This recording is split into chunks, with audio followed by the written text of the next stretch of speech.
team for life. Good morning. It's Monday, November 17th. The Anti-Hero broadcast is the broadcast for veterans, first responders, and all blue-collar Americans.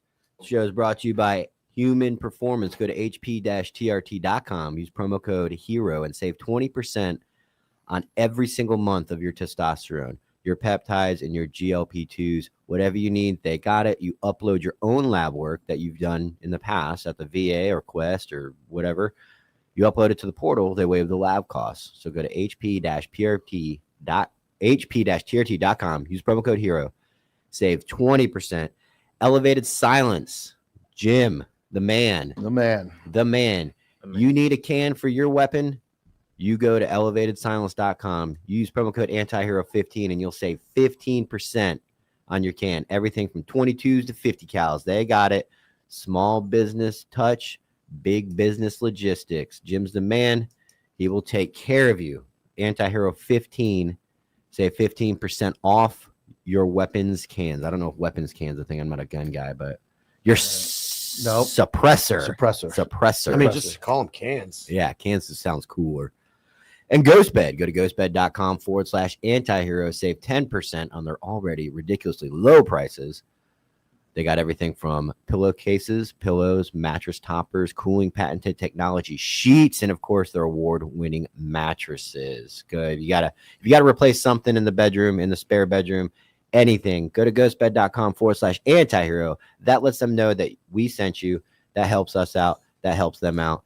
And it keeps the lights on. Go to ghostbed.com/antihero. Save 10%. I'm going to move this mic so it's not in front of my face.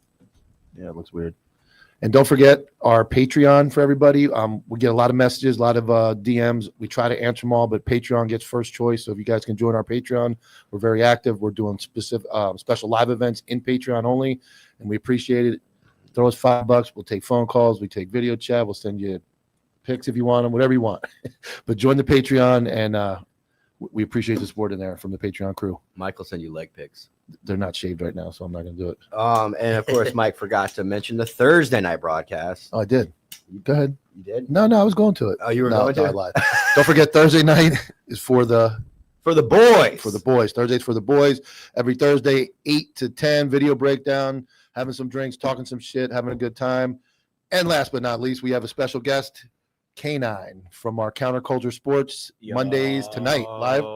What's up, OGs? Tell them who you are. Tell them where to find you. It's your boy K9. I was going to say, if you don't do that, I'm going to be disappointed. Oh, I'm going to do it.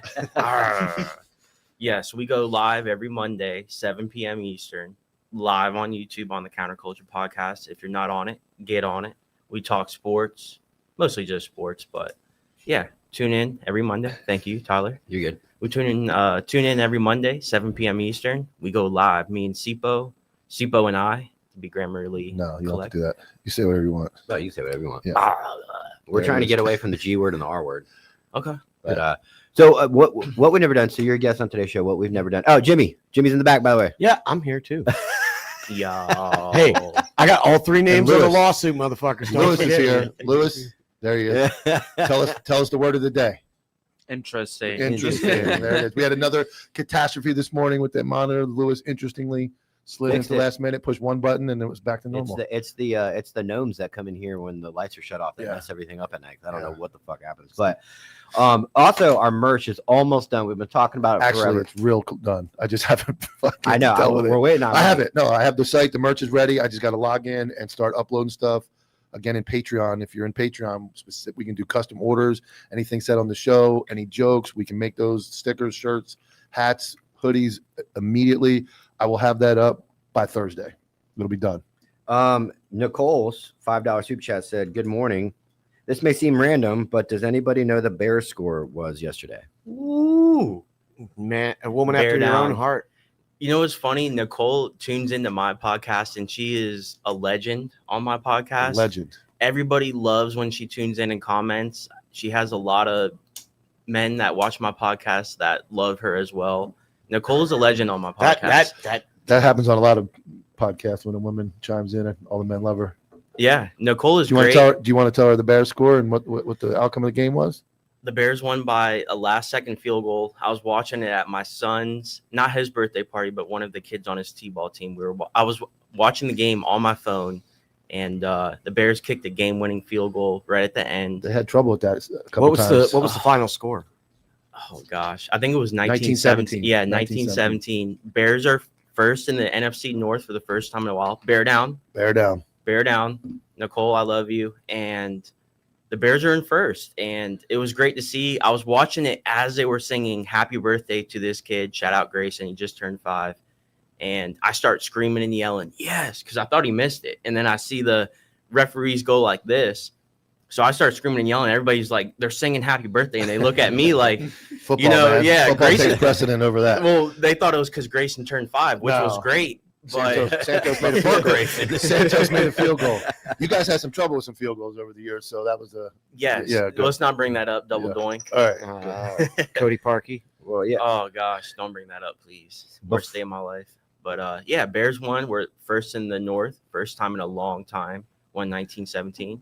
Bear down. Yep. I love 7 the o'clock. Bears. You're gonna break it all down for everybody. I'm gonna break it all down at 7. Good. 7 p.m. Eastern. What we'll do and we're gonna get to your a little bit later today. We're gonna get to your kind of your origin story because I realize every time you're on, you're recapping sports and you're out. We've never really talked about like your background, how you got involved with us, anything like that. Right. Yeah, we'll talk about that. But you know, we're gonna have a great show, lots of laughs, but there's something serious that happened I didn't tell you guys about. Oh boy. Yeah, it's not even the TIG thing. We'll get into that too. So I didn't want to scare you guys, but the studio was burglarized over the weekend.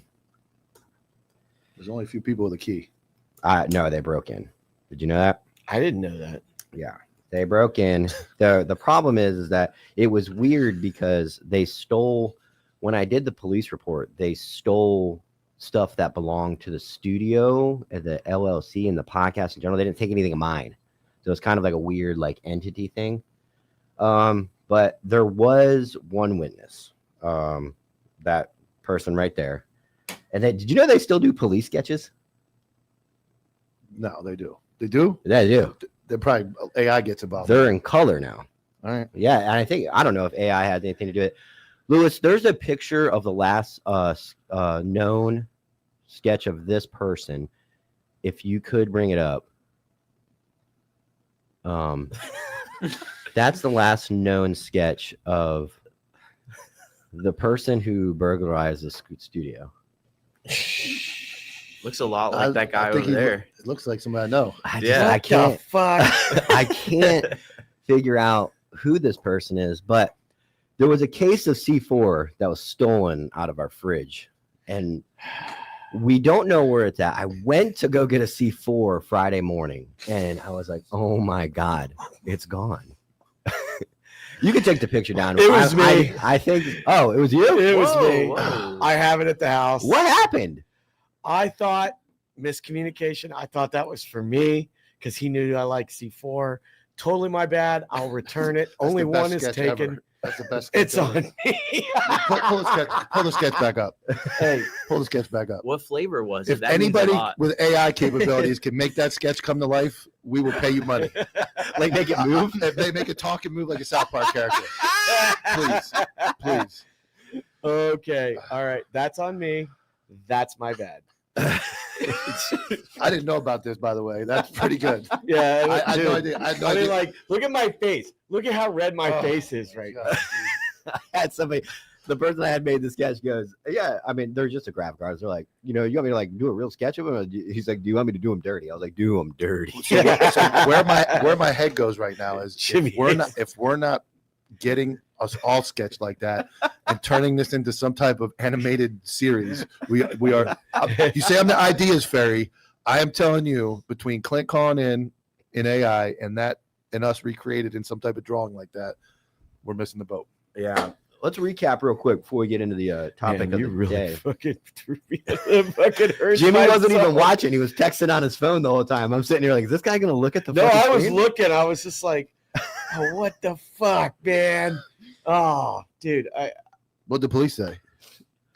That is C4 is a civil issue. Oh, okay. So sue me for $25 million. Yeah.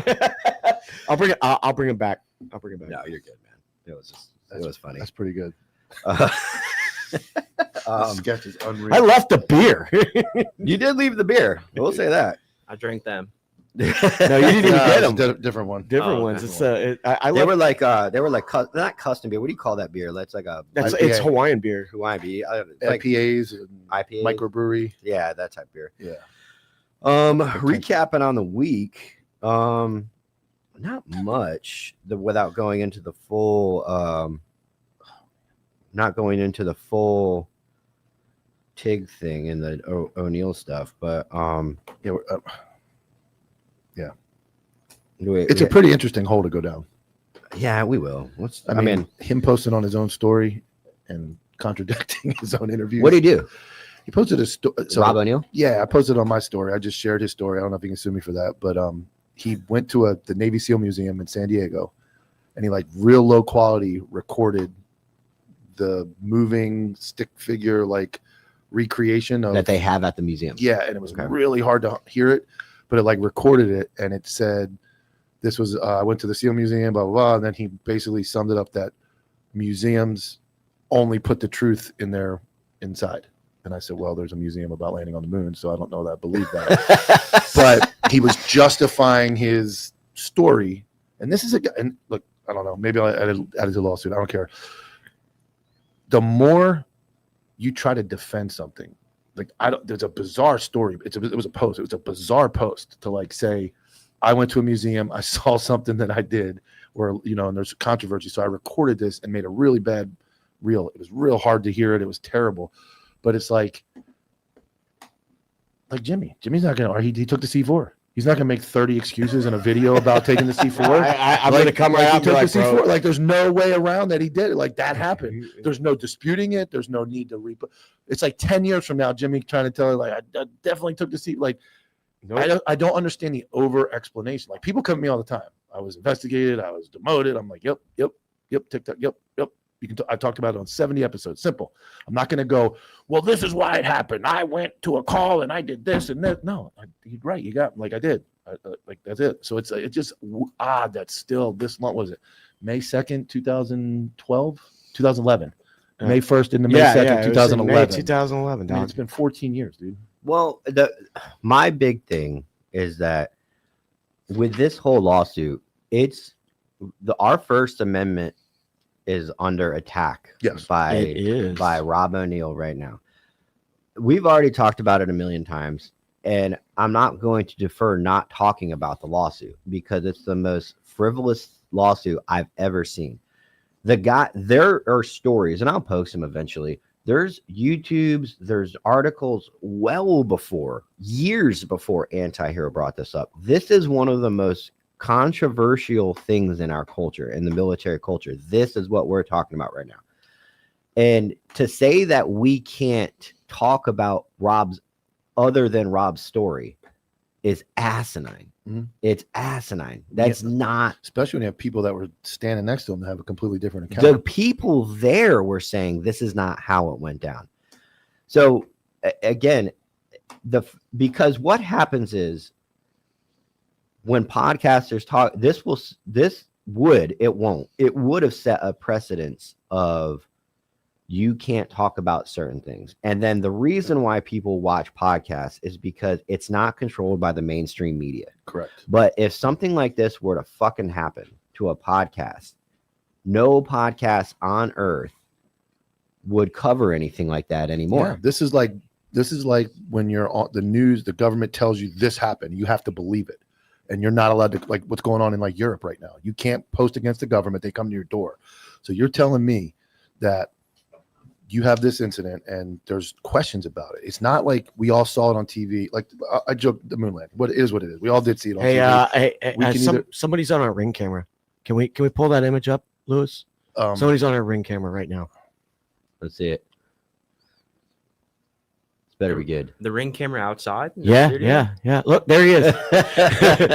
Who is it? Here. Is that Buzz? Is Buzz Aldrin here? Coming to get us? Well, we're done. We messed that one up. Anyway. Oh, come on. I mean, That's all right. We'll pull it back up. you got to plan that one out. I But, did. Where did it go? Anyway, so Anyway, it's, go ahead. it's We'll go basically back to like that. it's like yes, it's you're almost suppressing like the ability to talk about something that, again, Brent Tucker, Tyler Hoover did not wake up one morning and go, you know what, we're gonna defame and discredit this dude. We'll just pick a guy. We'll go through the book. Ruin his life. That guy, the drunk guy, that yells slurs sometimes, or maybe or allegedly did. Yeah, allegedly. We're gonna pick Allegedly. him and go, well, let's pick on him. It already had started and people had already talked about it. And it's very funny that in conjunction with our thumbnail that then you get these group of guys that gang up and they limit their contact. Well, remember that those guys from Benghazi really don't like Brent.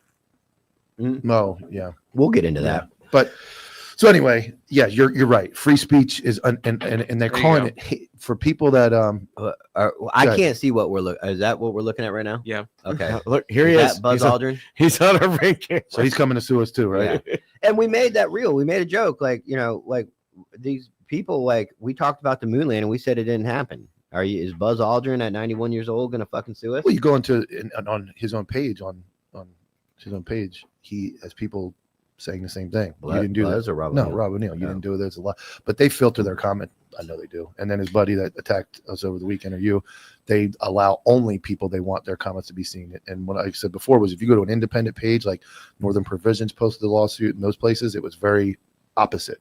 It's always going to be debated. It's always going to be argued. But the fact that you guys brought, I think you did a lot too. There was like an expert on here. Yeah. So the Rob O'Neill expert, episode 37, we had a deception expert break down all Rob's because Rob, his interviews, I'm sorry, they contradict each other. His own interviews Correct. throughout time. You know, Brent always said the hardest thing about, you know, keeping up with a lie is telling the same story or something like that. Like he said things like, Here's the thing. My wife broke this um. down, so I'm gonna do my best to cover it the way she said. When you have a critical incident like that, and I can remember almost every single massive critical incident where I almost shot somebody at work or where I was in something crazy. That's pretty much burned in that's our PTSD. That's burned into our existence. There may be little things like the guy that I had my gun pointed at was definitely I know he had a yellow shirt. I looked at him. I looked in his eyes. Maybe there's a guy behind him. I don't remember if his shirt was blue or green, but there was another guy there. But the core part of that, I remember the closest I ever came to shoot somebody was a guy with a machete in a parking lot. And I can take you to that day and I can tell the story. I'll tell it if you want today. And in 10 years, you can ask me that story again. I will tell it and you can see if there's any variation of what happened that day, because it's so ingrained in my head that I remember everything. I remember the bike, the sound of him slowing the bike down. I remember him turning with the machete and me backing up. All of it, where I was at in front of Five Guys sandwich shop, like it was a burglary call, like everything about that call, I can tell you. And that was in 2018. That was like almost 8 years ago. Yeah. I remember it. I can remember another call in Fellsmere 5 or 6 years earlier where a guy had a gun and I thought I was going to shoot him. Like those critical incidents are burned in my head and I can remember everything about it. And it's not going to change if I tell it to you today, tomorrow, or in a month. I mean, like when I think back on things that I did in combat, I mean, like I can remember some things in very sharp detail, but like faces, I couldn't describe the face of the kid that I had to shoot in the war. I can remember what he was wearing. I can remember where he was standing. I can remember all of that. But but if you've asked, my wife has heard that story and it has not changed. So to Mike's point, it's exactly right. Like I can't imagine. And I've gone into rooms with bad guys getting ready to kill all of us, when we were ready to fight. And I can't imagine going into a room and having complete clarity on the face. I'm always looking at eyes and hands, always. My version of this fish story is the fish might grow, but it's never a different species. Yeah. If you caught a bass and it got bigger, but you didn't catch a trout the next time you tell the story, or you didn't catch it can't change that drastically, that how many people did. And I'm not saying anybody lied. I'm saying hypothetically in a story that I'm telling about myself. And I've seen cops embellish and add little details, but it's never like, think about when we shoot, officer involved shooting. Every dude in that shooting gets debriefed. They write a statement. Can you imagine if one statement that you wrote was the sky was green and the guy had 4 eyes and 3 guns, and I wrote the sky was blue, he had 2 guns and 5 eyes, and they're like, you guys were 3 feet from the same guy. Yeah. How did that change so much? We wouldn't be able to leave that day until the investigators kept asking us to clarify, because we're so far off about what happened. Yeah. I mean, at the end of the day, he has to prove so many things in a defamatory case. Defamation case. I'm a fucking retard.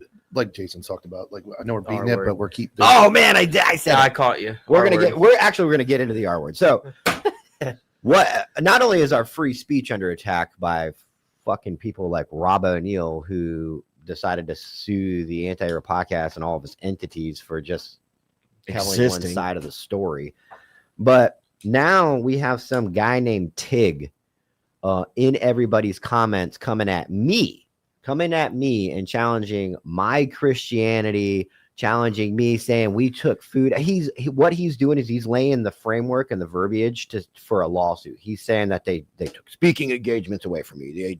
They took money from my table or my wallet. They took food from my table, and all of this bullshit. I have no idea who you are. I don't. I know Brent talked about the Benghazi stuff a couple times. I don't watch many podcasts. I don't follow the soft drama, even though he wasn't soft. He was a Marine. I know that he was one of the 4 guys at Benghazi. Right. That's all I know about him. I think he followed me once, then unfollowed me. That's But- all I know about him. And then I forgot about it because I don't know their names. And then all of a sudden, some guy trying to make. So what you can't do is that you can't get rid of fucking podcasts, and you can't shit on podcasts for doing this, and then try to use podcasts to boost your Yeah. fame. Because Yeah. what he's doing is I guess it looks like he kind of fell off the fucking like. Very No low one following. cares. Yeah. And now he's in people's comments talking about me. And yeah, I called him an R word in the comments because he is, but I don't know who he is. Well, and then very interestingly, he comes into the comments, argues, but on his own page, his comments are limited. So you can't, Yes. you can't rebut. Are you raising your hand? Mhm. Go ahead. No, Jimmy's in the back. Wait, he's like this for like no, 4 minutes. no, dude, you told me like, hey, if you got something to Go ahead, say, go ahead. Go ahead. yeah. So here's my issue with these 2 guys, with a couple of them. Hey, you know who you are. When I went to whips training, you trained me, and you told me that I was pretty squared away. I have never said anything bad about you, Tig, or any of the Well, other he didn't guys. talk about you. Yeah, I know, but like, Well, he probably doesn't know who you like are. I am limited now. Like I can't even like reach out to a guy who Why are you trained limited? me. I don't know.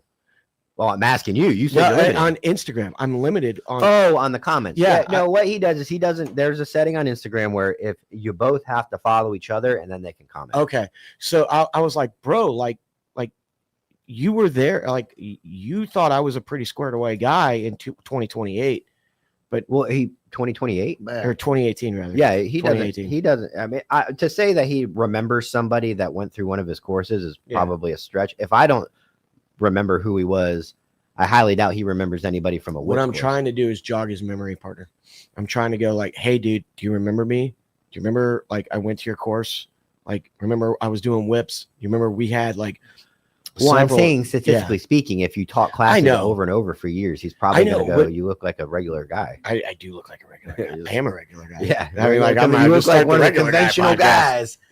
So Okay. you know, it's so sad to me that it's like, hey, dude, in 2018 we had a really good interaction, and I thought you were fucking awesome, and I really appreciated it. And I'm not talking about Tig. I'm actually talking about somebody else.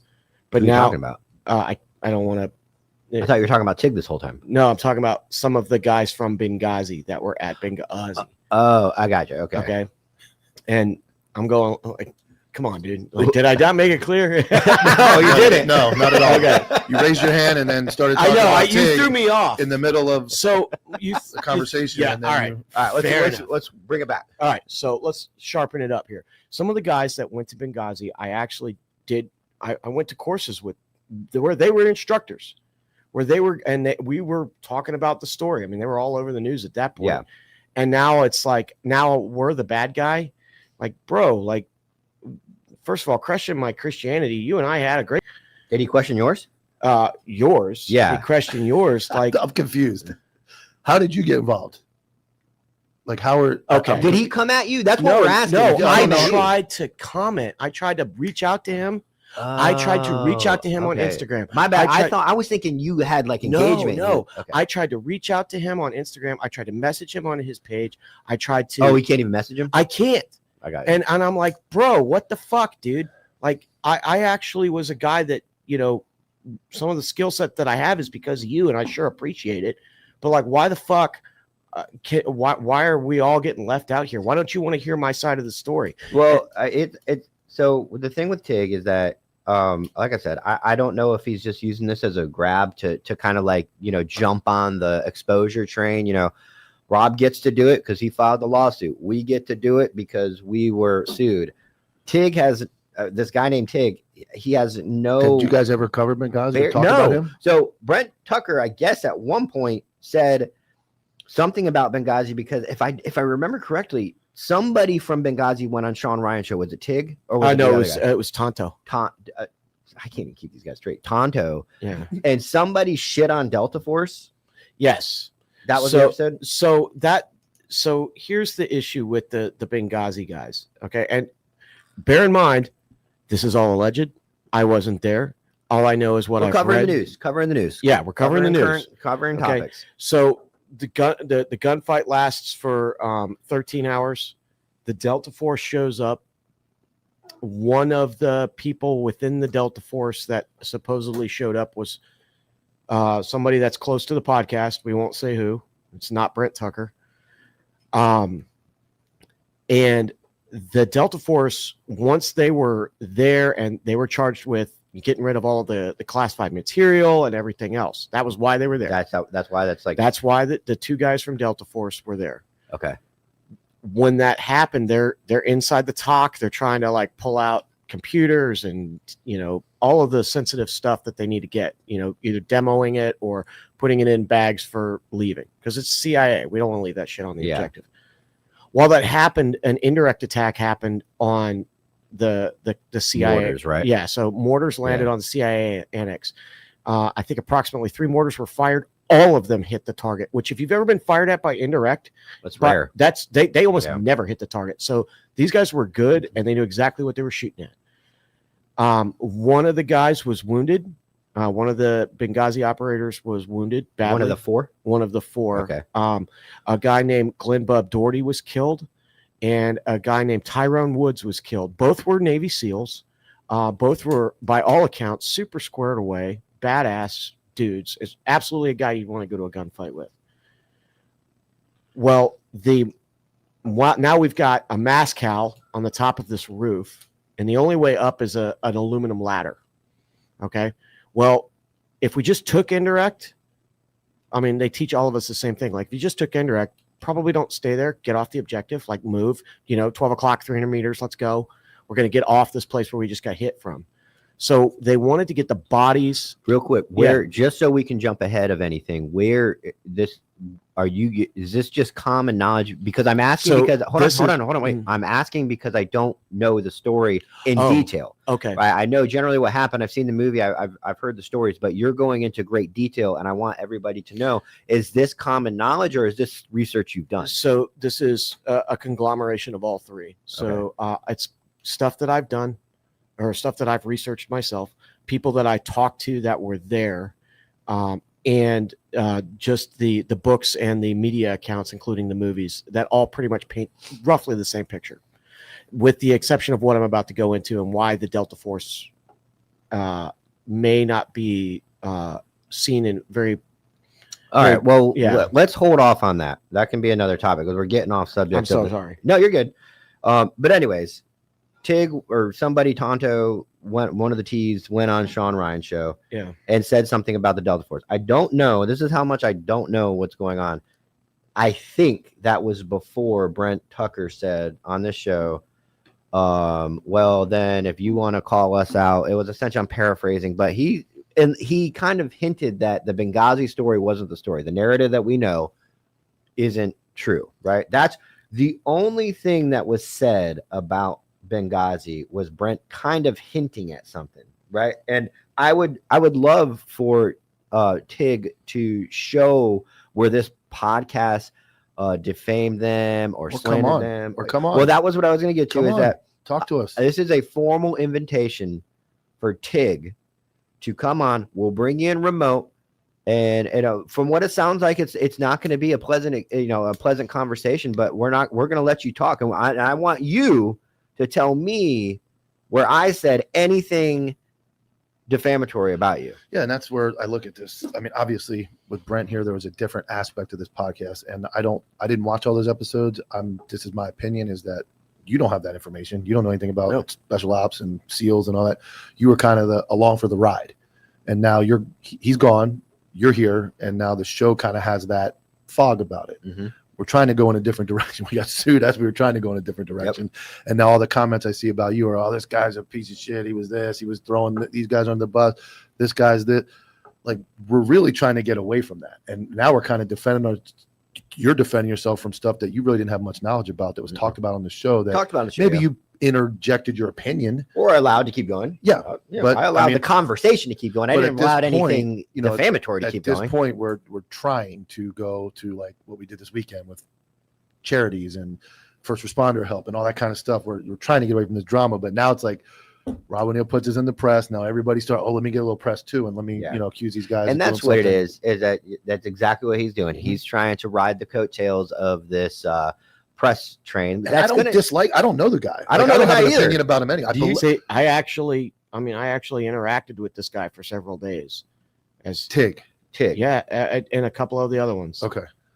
So I think he followed me at one point and we were fine. Like, I remember, I believe, and he's a Marine. Like, I have no problem. Marines sit on the couch all the time. We like military guys. You can make the argument that he doesn't remember me, but when you're a nobody, which I was just a sniper who came out of the Army, and you're going to meet guys that have been on multiple times on Fox News and everything else, and have a movie and have a book. Like, I know who the fuck you are. I remember that. Yeah, of course you do. And I'm going like, hey, dude, like we talked about a lot of things. Like, come on, bro. Like, the guys that you're talking to in here are actually not your enemies. We were your friends not that long ago, and we still are, and we've never said anything bad about you. Not one time. Yeah. If he listen, man, if you got an issue with somebody, address it accordingly, because it shouldn't be me, because I don't even know who the fuck you are. But I am extending an invite for you to come on and air your grievances with the Anti-Hero Podcast or anybody sitting here. If anybody's sitting at this table or that table over there, if you don't have a problem with them, then what's Will Smith say? Leave my name out of your fucking mouth. Like, yeah, well, I mean, but it'll be like just peaceful. If you want to come on and talk and say, like, we're gonna have a response, but I don't have a problem if maybe we're off on something. Maybe this got jacked up for no reason. Yeah, and I mean, I'll be clear. This ain't here to tell your fucking story. This is here for you to address how I have to do with some kind of defaming you, dude. Like, that's what it's going to be about. And then eventually, if you go, okay, yeah, it wasn't you guys, it was somebody else, or it was you guys. If it ends accordingly, then yeah, man, come be a guest on the show, hang out. And what's up, Jimmy? No, I'm just showing. This is I got a clip for you. I can't focus. I'm so sorry when you're in the background doing this. It's tough. I'm trying, dude. I'm literally trying to. You have a microphone. I know, but I don't want to interrupt. You're good at it. Come on. You're pretty good at it too. I paid a lot of money to be good at it. Yeah, I did. Anyways. Yeah, so I mean, we're trying to leave the toxicity, and I've dropped a reel about us, and it was kind of talking about how we're trying to leave the toxic nature of this industry. And I made a reel, and actually Jimmy made a really good comment to somebody and said, he was sitting there talking back, and I was like, listen, man, I could turn the script and be like, your comment's toxic, calling you toxic. I mean, that's why I try to stay out of the comments on Instagram, because I say over and over, nobody's really reading the other person's comment at that point. It's how can I be shitty back? And that's why I like this little button up there. It says present, or invite. And we can click that button. We can send you a link, and you can absolutely come right on and you can talk to us. And that's what I think we're trying to get this show to go to, is remote guests coming in. And also, if we have beef, like, let's handle like men. Like, there's nothing worse than trying to bicker in comments and argue in DMs. Like, let's just talk. Unless you're just trying to ride coattails. I'm trying to be nice. You're not. Yeah, no, I'm not at all. Nice. Dude, the motherfuckers start accusing me of shit. Put your money where your mouth is, dude. Yeah. I'm a little more, less aggressive. I'm passive. Yeah. I'd rather talk about it. Well, I mean, like, yeah, I mean, we talked about, I mean, dude, we went to St. Petersburg on Saturday, did a live show for nonprofit Operation Warrior Shield. Right? And they're a great organization. They're brand new. They asked us to come help out. We had a blast. We had a great time. And we talked about somebody, and I clipped just the It was very good. Like I always. took the name out of it, but I clipped, and everybody in the YouTube short was like, who is he talking about? Who is he talking about? Who is he talking about? Because they want to know. Mm-hmm. And it's like, it wasn't the name of the person. I wasn't trying to explain. I'm talking about. And you actually, by doing that, you like almost like an olive branch. Like you would acknowledge that somebody that has been a hot topic of the show actually affected somebody's life in a very, very positive way. Yeah. I mean, that dude meeting Gravy there was the first time I met him. Great dude. Just, and he stuck up for the guy. He said, hey, like, I know he's done some things, but without that dude, I don't know that I'm standing here right now. Jimmy, you said you saw the same video that he was talking about, kind of like a motivational video like 10 years ago. Oh, yeah. Pushed away. Yeah. I mean, unbelievable, dude. What's unbelievable? That you got the microphone pushed away. Well, I don't want to interrupt, man. Dude, this is supposed to be a fucking fun show, dude. Like literally. I know. Okay.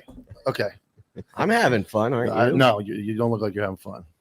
But that's just me. I'm having fun. I'm having fun. It's about to I'm get real having a fun. lot of fun. It'll get fun. Trust me. Okay. Yeah. Okay. But anyways, you saw the same video I did. Gravy saw, so you were able to kind of like shed light on what he was talking about. I did. Yeah. Tim Kennedy has some really great things to say. And if you just said he was a Green Beret and a guy who fought in MMA, fought in UFC, he would have all That's the been a great book. I mean, that's a great book. That's a great way to go, hey man, let me encourage you, let me motivate you, you can do this, blah, blah, blah, blah. And what Gravy said was absolutely fantastic, and I completely appreciated it. What I think Brent was talking about was like, hey dude, you didn't need to embellish all of this other stuff, and you could have still gotten your point across. Yeah. And that's unfortunate because it diminished his actually good message. Yeah, and I mean, but in what we shed light on is, man, it sucks. It sucks. But at the end of the day, when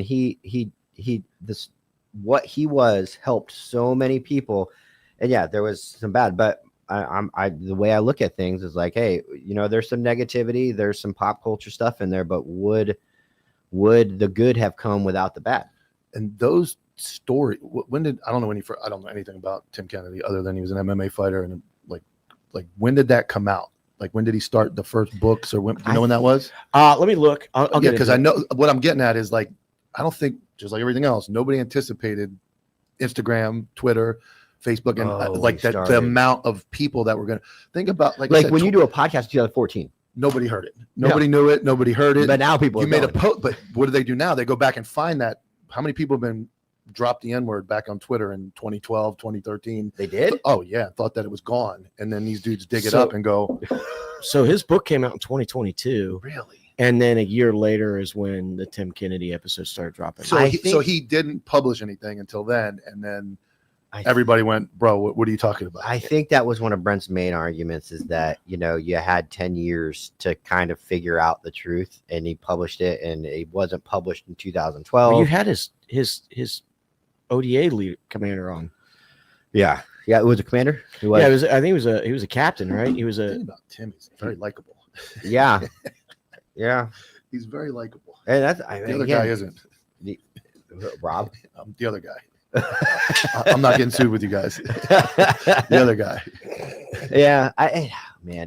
Rob doubling down it just blows my mind. But yeah, the toxic nature of everything, again, has brought positivity. Tim kind of apologized too, right? Quasi something like maybe. Oh yeah. And then here's the thing: he apologized, and people were picking it apart, saying it's 95% AI. It's like, dude, he just apologized. He did it. It's as bad as the drawing up there. At least it's something, right? He did it. He said it. I mean, it's worth better than AI and ads for products. Oh gosh. Anyways,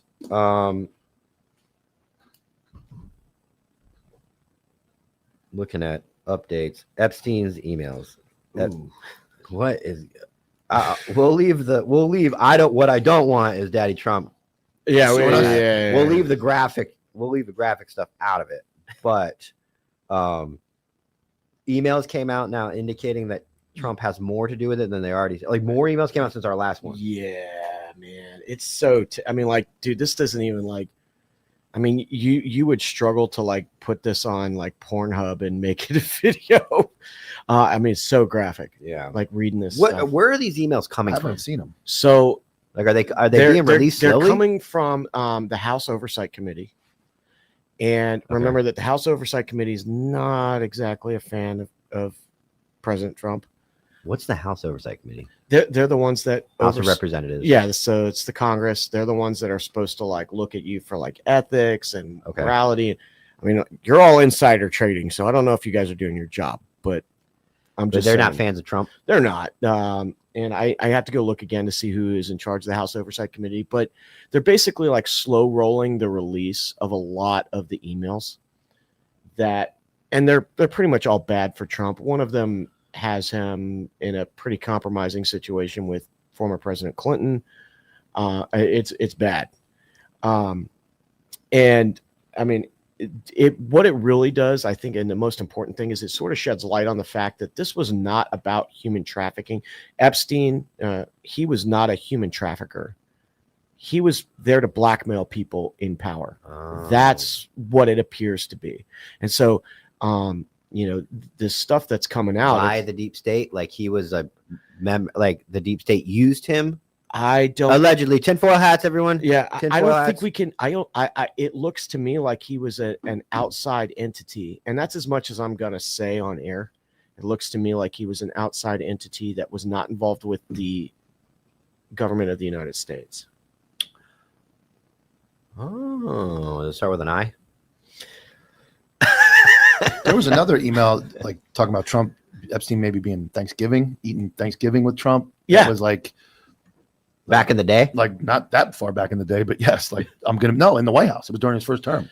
It said something about I'll be at the White House, I'll be with Trump for Thanksgiving. And I think that was the Nick Fuentes first Thanksgiving in the White House. So Trump had, I mean, I may be mixing two stories, but Trump had what's his name? Kanye over.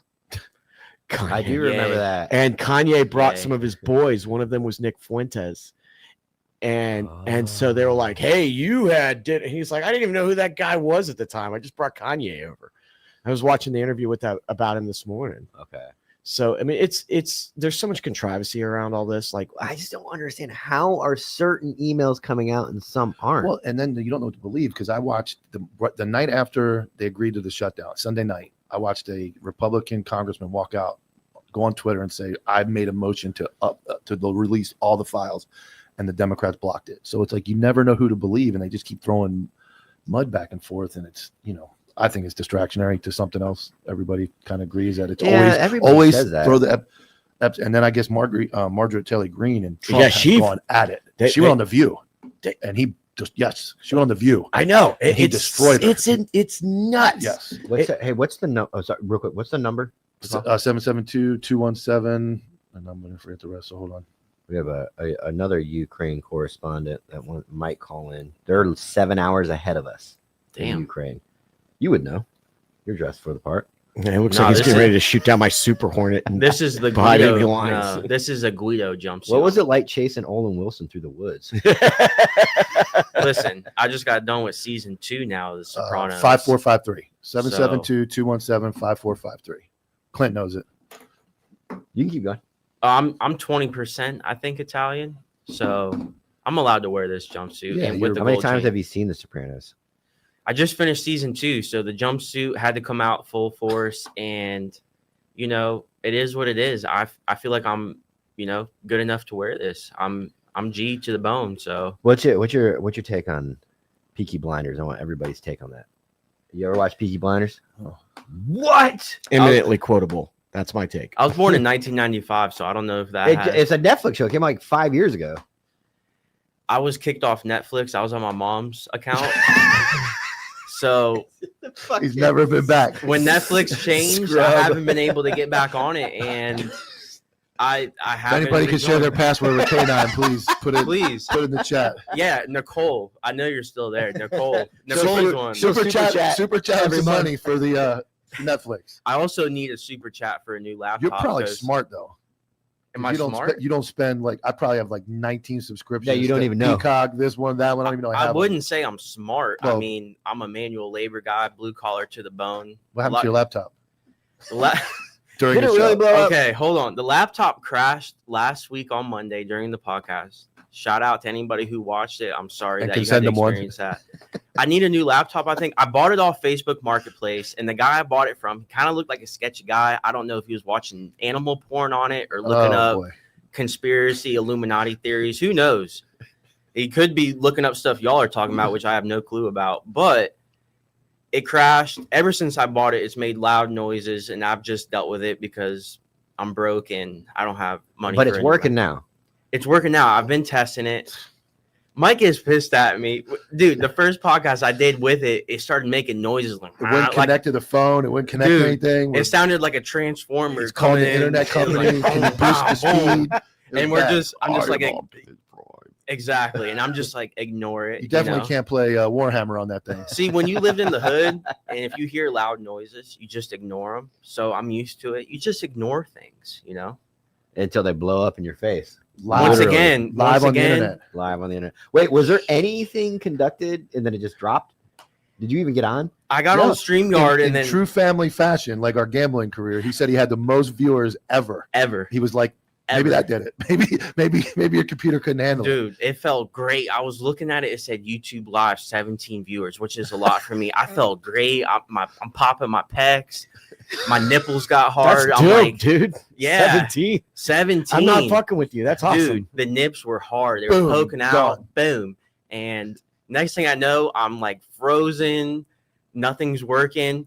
And shout out Sipo. He's working. His computer's working. Did he And try to stay with it? Oh, you're gone though. Everything went. You host it. Yeah. I host it. And he texted was me. carrying He it for a texted me. second. He said, "Hey man, my computer just blew up." Know what I saw the other day? I saw an article about.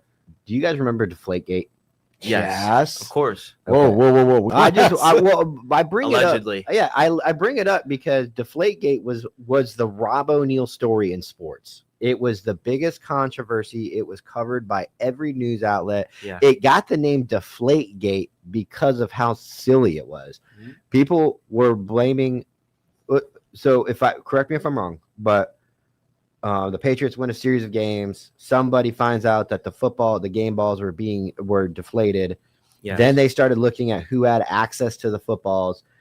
They were saying the equipment guy was the fall guy because Yeah. Tom Brady. It's kind of was like the Otani gambling. Yeah. thing. yeah. His translator took the fall Yeah. for Otani. Otani's 100%. translator was betting millions of dollars, so he took it. In this case, some trainer took the fall for. Well, Brady. Tom Brady did also take the fall. He was suspended, I think, the first 4 games of the next year. Did he which really is deflate him? Did he ever admit to it? 100%. It was In proven. the cold weather. They were. It was proven. Yeah. It was proven. Wait, that Tom yeah. Brady- Which side of the aisle are you Because on this here? exactly. Are you on if the you're Indianapolis if Colts you're a side? Patriots fan, you're saying Or Tom, Tom Brady did it. fan. Tom Brady has his own fans like Jordan. That's did. true. Like Jordan had fans. TB12. Yeah. So what do you think? What do you think? What do I think? I think that when you win that much, people are going to try to tear you down. And I think that the rivalry between Peyton Manning and Tom Brady in the Indianapolis Colts and the Patriots was so big. And they just, I'm not saying that they didn't do other I thing. thought you were a Bucks fan. I over am a there. Bucks No, fan. it don't sound like it. Okay. But who played for my team, dog? Yeah, that was later on. Yeah. This is before that. Right. I mean, we weren't even in the conversation after 2002. Yeah. So I think that personally, I think that Tom Brady and the Patriots and the Dark Emperor, the Emperor Palpatine himself, freaking Bill Belichick, did a lot of shady shit. Oh, 100%. Well, they had I definitely believe that. the Oh. video. They had the video thing too. Yeah. They Do video I think practices that- without permission and like Super Yeah. Bowl week. They like had a spy like zoomed in Yeah. watching the plays. At the Cleveland Browns Yeah. practice. Do I think that was what it was sort of like tax evasion for mobsters? Like, this is what we can prove, but this Yeah. isn't really Well, what you did. You're a Dale. Yeah. You're a Dale Earnhardt fan. I am Do you a think Dale had the leeway to crank that engine up a little bit more back in his day? I can From tell NASCAR? You, oh, Is that a theory? No. So Whoa. I can show Allegedly. you That's video. his I Tom can Brady. show you picture I know. evidence I can tell. of the NASCAR guys looking at his car and Dale Earnhardt with his boot underneath the Lifted front it of the up car, to get- lifted it okay. up. Yeah. So I did do he- remember that yeah, picture. don't you did dare. he Yeah. do some shady shit? No. Absolutely. No. Everybody else did too. Here's my NASCAR Not theory. Dale. Here's my Not NASCAR. Dale. Here's my Don't NASCAR. you disrespect I have a Dale. NASCAR conspiracy Don't theory. you disrespect I Dale? have a on this NASCAR conspiracy podcast. theory.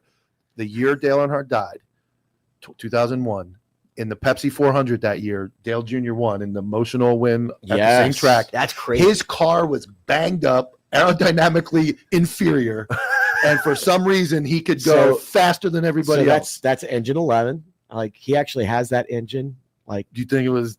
do I think that did they do something? I mean, it's a restrictor plate. It's restrictor plate racing. They're not going. They can't go but so fast. But do you remember that race? His Oh, car was yeah. his car had damage though. so did Michael Waltrip. Okay. And Michael Waltrip got Finished to the second. front Yeah, too, right okay. behind him. But back then Like- Hendricks had a lot of power. That was No, that's that was DEI. DEI. That's right. DEI. So DEI, for people that don't know, DEI Besides before it was anything about hiring was Dale Earnhardt Incorporated. Yes. And the fact that they stole DEI from Dale Earnhardt, I got a fucking problem with that. I got a fucking problem with it. That's a shirt. DI is before. Yes. Before D, yeah, there's a There's shirt or a- something there. Okay, so that you guys are blowing my motherfucking mind right now because you're saying that there's a possibility that NASCAR, like any other sport, can alter wins based off of, because you're right. What are the chances that Dale Earnhardt Jr. wins? I'm a fan. So, I'm a huge fan. I'm a huge I fan am of Dale too. Jr. Like if I could, my wife will tell you, if I could sit down with any person and have a beer with them, it would be Dale Jr. It would be Dale Jr. Like I Dale Jr. over Dead Dale or, dead or Sr.? alive? no, I'm alive. Okay. Alive. Whoa, I mean, like, whoa. but I was but about to say, here's you the want thing. Ted Rednecks outside this door?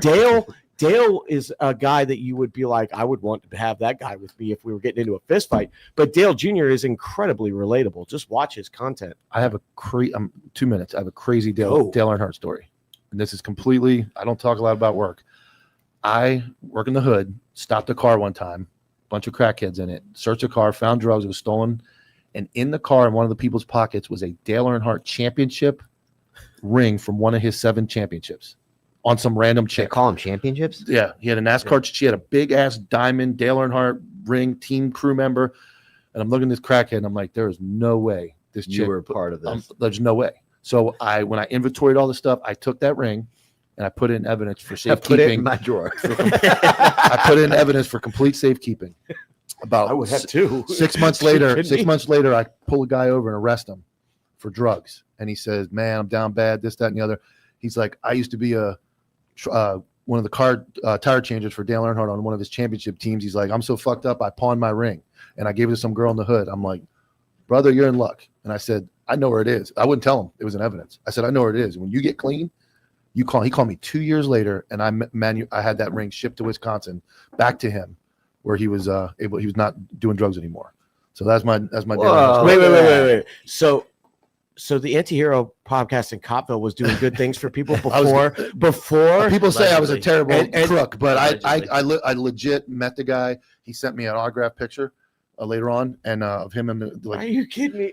not like, the it Dale would've Earnhardt. been- it I have a would've Dale been- Earnhardt autograph card, but It I'm would've saying been- I found the actual ring, and in my head I went, "There's no way I'm just putting this in this chick's general property going to jail." And I put it aside, Smart. and that ring was then reunited years Dude, later. His last dude. name started with a J. We got Ukraine calling. Oh, wanna- are you sure? It's Sure. Ukraine? Yeah. Yeah, it's definitely Ukraine. all right. Tell them stand by. Let me get him back on. We're gonna, Jimmy, updates on Ukraine that you said. And- Okay, so Lewis, if you go to my email, I have Ukraine updates. All right. So I'm going to get, while he pulls that up, I'm going to give you the basic overview. All right, guys, it's November. We're going into December. It's the cold and the wet months. Oh, So yeah, it's going to yeah. be a lot of mud.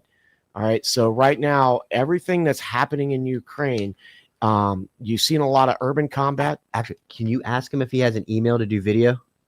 Yeah, I can try. Yeah. Get him back on because I can't call Ukraine from my phone. I Okay. can call the other. I can call. I from got Signal, this but- guy calling, and then we can talk to both. But I would rather a video. If I you're, agree. if you're watching, call back in. I'm sorry I didn't answer in time. So Or send me an email. If you can come on live, text me an email address that I can send you the link and you come on we can video. FaceTime you. Yes. So right now we're going into the last months of the last couple of days really of autumn. We're heading into winter. So it's muddy, it's cold, it's rainy. You're getting flurries on the ground. They're not sticking. If you've ever been in a tracked or wheeled combat vehicle, it sucks. Why does the mud so bad when it's cold? Why is it like if it was that cold here, cold, it'd be freezing? Cold is not like freezing mud, not a problem.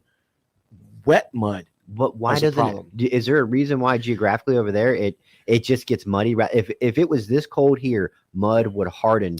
So it's mostly, you got to remember that number one, the places that they're fighting right now in Ukraine are not far from the biggest tank battle in history, the Battle of Kursk. Okay. What war was that from? That was World War II. This is Okay. Germans versus the Russians, All right? In Kursk, near Ukraine. Okay. I think it's actually in Ukraine, as a matter of fact. It's flat. It's not a lot of trees. It's farmland. It's grazing land for animals. So not a lot of runoff, not a lot of stuff to soak it up. Great for like, hey, let's do this big flanking movement around. Not so great when several 160-ton combat vehicles and Okay. they dig up the ground and it's wet and it's muddy. Okay. And eventually they get to the point where they're sinking down 6 inches to a foot into the ground. It's gumming up all of the road wheels and everything else. People are throwing track. And it just makes maneuver harder. So this is the last big push. And what you're seeing right now in Ukraine. So this is, by the way, the stuff that's on screen is from the Institute for the Study of War. So if anybody has a problem with my sources, they can go fuck themselves. That's a good source. So this is the last little pocket. You can see the red pushing into the orange. The orange is basically where the battles are happening. The red is 100% controlled by the Russians. The white is 100% controlled by the Ukrainians. So you can kind of see they've got this pocket. They're trying to go ahead and collapse this bubble, consolidate, reorganize, wait for the winter to be over, and then they're going to go ahead and start their attacks in the spring. So what they're doing here is, if you look, and Lewis, can you bring up the second picture, please? Lewis, I sent you an email. Yeah, there. To the anti-hero. Okay, that was the second image. Okay, bring it back to the first one. All right, so this is the overall view right here. You can see where they're going. And bring up the first one. I apologize, Lewis. No, you're good. Yeah. So you can see here. Oh, you had it. Oh, wait, there it goes. Okay. It's up there. Is that the one? No, that's the big broad overview. How many images are there? Two? There's just two. So basically, they're using like the water, like runoff tunnels, to infiltrate into certain areas, and like it's almost like tunnel rats Because in Vietnam. Is there seasons where they can use that to their benefit and then seasons where they're full of water? No, they can pretty much use it anytime. Okay. But it is helpful for them to use it to infiltrate into urbanized environments. So sort of like the Ninja Turtles, they're going through the sewers and then they're popping up out of the sewer grates. Mhm. And then all of a sudden you have a platoon of Russian infantry behind your forward line of troops that you now have to turn around and deal with. And to cut off their ability to reinforce and get supplies, you got to go down there and fight them in the tunnels. It's nasty. And part of this is also because they're trying to avoid the drones. Just like we would fight the aliens. If the aliens came down, we would go to the sewers. That's exactly what the Russians are doing. The Ukrainians are pretty much doing the same thing. I tried to talk to our buddy, Crusader, a couple of times last night and this morning, but I couldn't get a hold of him, man. That's So, hard, dude. Those dudes are, like I said, 7 hours ahead of us. Yeah. All right, emails out. See if you can join. All right. So is that it for the updates before we bring a guest on? Yeah. So only thing that we got to know is that, hey, at a certain point, this is all going to stop and it's going to stalemate. Right. For the winter. For the winter. Okay. Because the winter's going to be mud's a problem. Now you've got snow and a lot of other like human problems. Like, It's the fact that it's fucking it's frigid. fucking freezing. So even for those people, because I mean they're used to it, but that's still too Dude, cold for. If the Russians start talking about a bad winter, you better fucking pay attention. Okay. So, I mean, like, it's going to be bad this year. Probably going to have you're going to see a lot of stalemates. You're going to see a lot of drones. You're going to see some air stuff. But the ground fighting is pretty much going to be trench warfare, which is what we've seen leading up to this. They're not going to see any more tanks and will that happen? Will trench warfare happen during the stalemate, or will that wait? It's been going on So the stalemate, is that just for the mechanized vehicles? So big movement? Yeah, so the big movements, I mean, you think about it this way, right? Like if we were in an infantry platoon, I mean, everybody in this room was in an infantry platoon. If we were in an infantry platoon, except for those two guys. So we don't want any stolen valor being accused of you. So if Mike's a platoon sergeant and you're the squad leader and I'm one of the Joes, and we're like, okay, hey, we know that 100 meters that way is the bad guys. They're also in a trench. Hey, it's really foggy. Let's go ahead and do a night patrol. Let's just go ahead and see what we can find out there and interdict the enemy if they're trying to do the same thing, if they're trying to conduct reconnaissance. That's what you're going to see. So, all right, let's bring him on. Hold on, wait. I think he's still setting up. Hold on. Oh, let him get. I looks like he's got great Wi-Fi. Yeah, I mean, he's in the war. Well, I mean, come on, man. Give him a break, man. Literally in the war. Jesus Christ. Going back to what he said, I was never in the military. I tried to join right out of high school, but they wouldn't take me. I tried to join the Navy because my dad was in the Navy. Shout out my dad. I tried to join the Navy too. That was the first branch I tried. I tried joining the Marines. They wouldn't let me because I had a weed charge, but it is what it is. I tried. Now you just came in. All right. Well, let's cover some more while we wait. We're going to go back to Ukraine once my man's set up. I can see he's trying to, but Allegedly. It's still images. Yeah, far away. Let's hit up the Venezuelan update. Okay. It seems like we're the only ones covering this. Yeah, we really are. Is that a new video that just came out? Blowing the boat up? Another one? Dude, they're doing it 2 or 3 times a day, every day. Blowing up the boats? So the first thing that you need to understand is that, like, you're going to see a lot of talking head politicians get on the news and say, this is unlawful what they're doing because these boats could never make it to Florida or Mississippi or Louisiana or Texas. Pardon me. So they're saying they couldn't make it anyways? Yeah, they're saying that those boats couldn't make it, and they are correct. Those boats are not meant to make it. They are moving places. They're moving supplies and drugs and people from point A to point B on the small islands in the Caribbean before they get transported to Mexico, which has a massive coastline. So they're moving dope cutting agents, chemicals, all and that kind dope, of stuff. Okay. Everything that's coming. But they're not shooting from Venezuela to here. So you'll hear the politicians say, well, like any cop will tell you that those guys aren't going to make it, that the drug smugglers are not coming to Florida. The gas on that alone. It's not possible. And they're right. But that's not what it's about. Okay. They're cutting it off before they start heading to Mexico. So it's like our war on drugs is let it get here, let it be manufactured. Like some white dude walking down the street with a gram of cocaine, let's arrest him. So Mike Dilks can go out there and get him. But that's doing zero impact. They're trying to hit the source. Right. So the source before the source, which is actually even better. Good. Right. So that's all true. So right now we have the USS Iwo Jima Amphibious Readiness Group, which is a bunch of Marines and SEALs and helicopters and airplanes, everything you need for that. And the Gerald R. Ford Carrier Strike Group with all of their stuff. There's probably a submarine down there, but they haven't told us which one. And if I was going to tell you, oh, by the way, the 80 seconds on alert. Oh, okay. So if I was going to tell you that there's Marines off the coast, there's a carrier off the coast. Strikes are already happening outside. We're real close. The CIA is already involved. The 80 seconds on alert, what do you guys think is going to happen? What? I mean, we're just regular grunts. Like, what did we think? Like, if I told you that at the smoke pit. And then I saw today where Trump said the Venezuelan president is ready to talk. So that means that they're already flexed their chest. They're feeling it. Yeah, they're feeling it. There's war. There's war imminent. Yeah. I mean, he's got an attack. He doesn't just have a gun pointed at his head. He has a modern fucking armada. Can he beat the war declaration by calling it a terrorist group or a drug terrorist organization? Or does he have to ask? Technically, yes. Okay.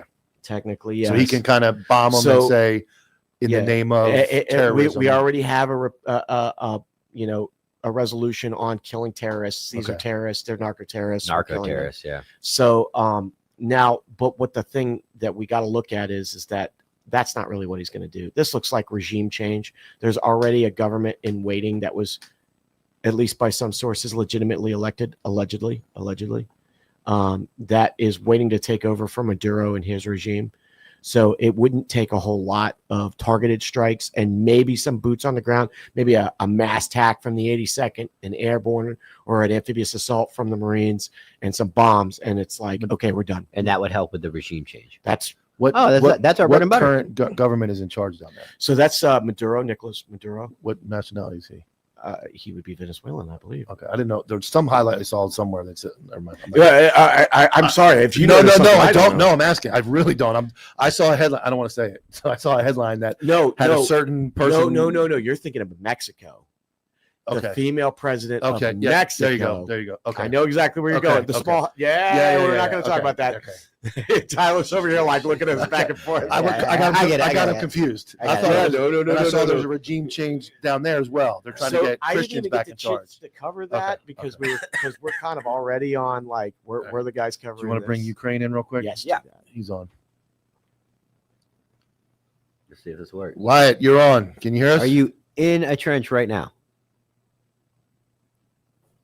Huge delay. Jesus Christ. Wyatt, can you hear us? What Yo, can you guys hear me? Yeah, he's got the helmet on that thing. He's ready, man. He's got. Can you make Wyatt bigger? Make it 2 and 2. There you go. Okay, that's as best as I can. Damn, yeah, that's awesome. Where are you? Can you say? Yes. I'm in Ukraine, yo. Where else would I be? I got nothing better going on.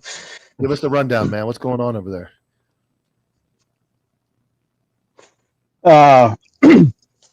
Okay, well, hi there, everybody. My name's Wyatt. That's my name. I don't do this Call of Duty call sign bull crap. I'm not the main character. Anyway, my name's Wyatt, and your last caller, Crusader, he was telling you guys about the mud, and you all kind of nodded your heads. Oh, yeah, it's real muddy out there. You don't understand. You think you do. You don't. I'm going to tell you a funny story about this mud. But first, since it is noon 12 where you guys are, it's 7:12 here. So for you boys. I'll drink a coffee to it. Anyway. So are you American? Story about the mud. Back in 20. Say what? Are you just a delay? Are you American? Yes. Okay, and who are you? Give us the information that you can, but are you fighting with the Ukrainian army, or are you some kind of like a different group?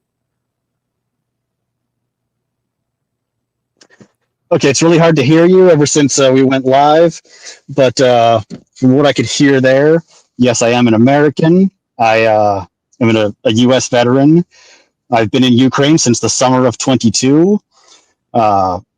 With the Ukrainian Armed Forces, official contracted soldier. That answers that question. So tell us about the mud.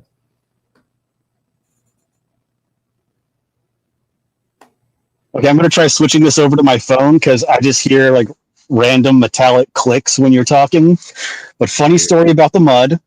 Back in 22, we were doing a big like platoon level movement. We go out, secure a position, and then we rotate back. We had a fat guy who was in our unit. We're walking at night. He takes a wrong step, and it is up past his knee, the mud. It took us 15 minutes to dig him out. He was begging us to leave him behind. What? When we finally get his leg out, his boot was gone. It ate his boot right off his foot. Suction, baby. Now, about 2 weeks later, we're doing a similar thing. When we pull back, this is before FPVs came along and screwed everything up. You just had to deal with artillery and rockets. But we're sitting in the trees, waiting for our ride to come. And then here it comes, this BTR, this Soviet-made 8-wheeled monster. And it pulls off the road to pick us up, and it just sank all the way down. These are amphibious, and it was a boat on the mud. Wheels just spinning. Well, crap. We call it in. They send another BTR to come and pull that one out. And this one stayed up on the road, hooked up some chains, threw it in reverse. And when it started pulling, it slid off the road. Same story. Stuck. We call it in. The brigade sends out a BMP, a tracked armored personnel carrier. That shows up. It chains up to the first BTR, or sorry, the second BTR. Starts pulling, and it starts moving inch by inch or centimeters here. And then it overheated.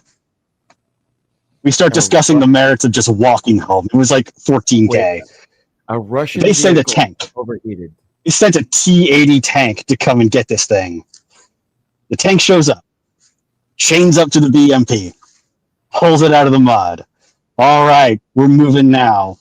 And as soon as they go to take the chains off, that's when we hear it. Boom, boom, boom. Boom! Artillery starts coming in. Fuck this, we're out of here. Oh, sorry, am I supposed to cuss? We're out of here. We just jump on the tank and we ride the tank out.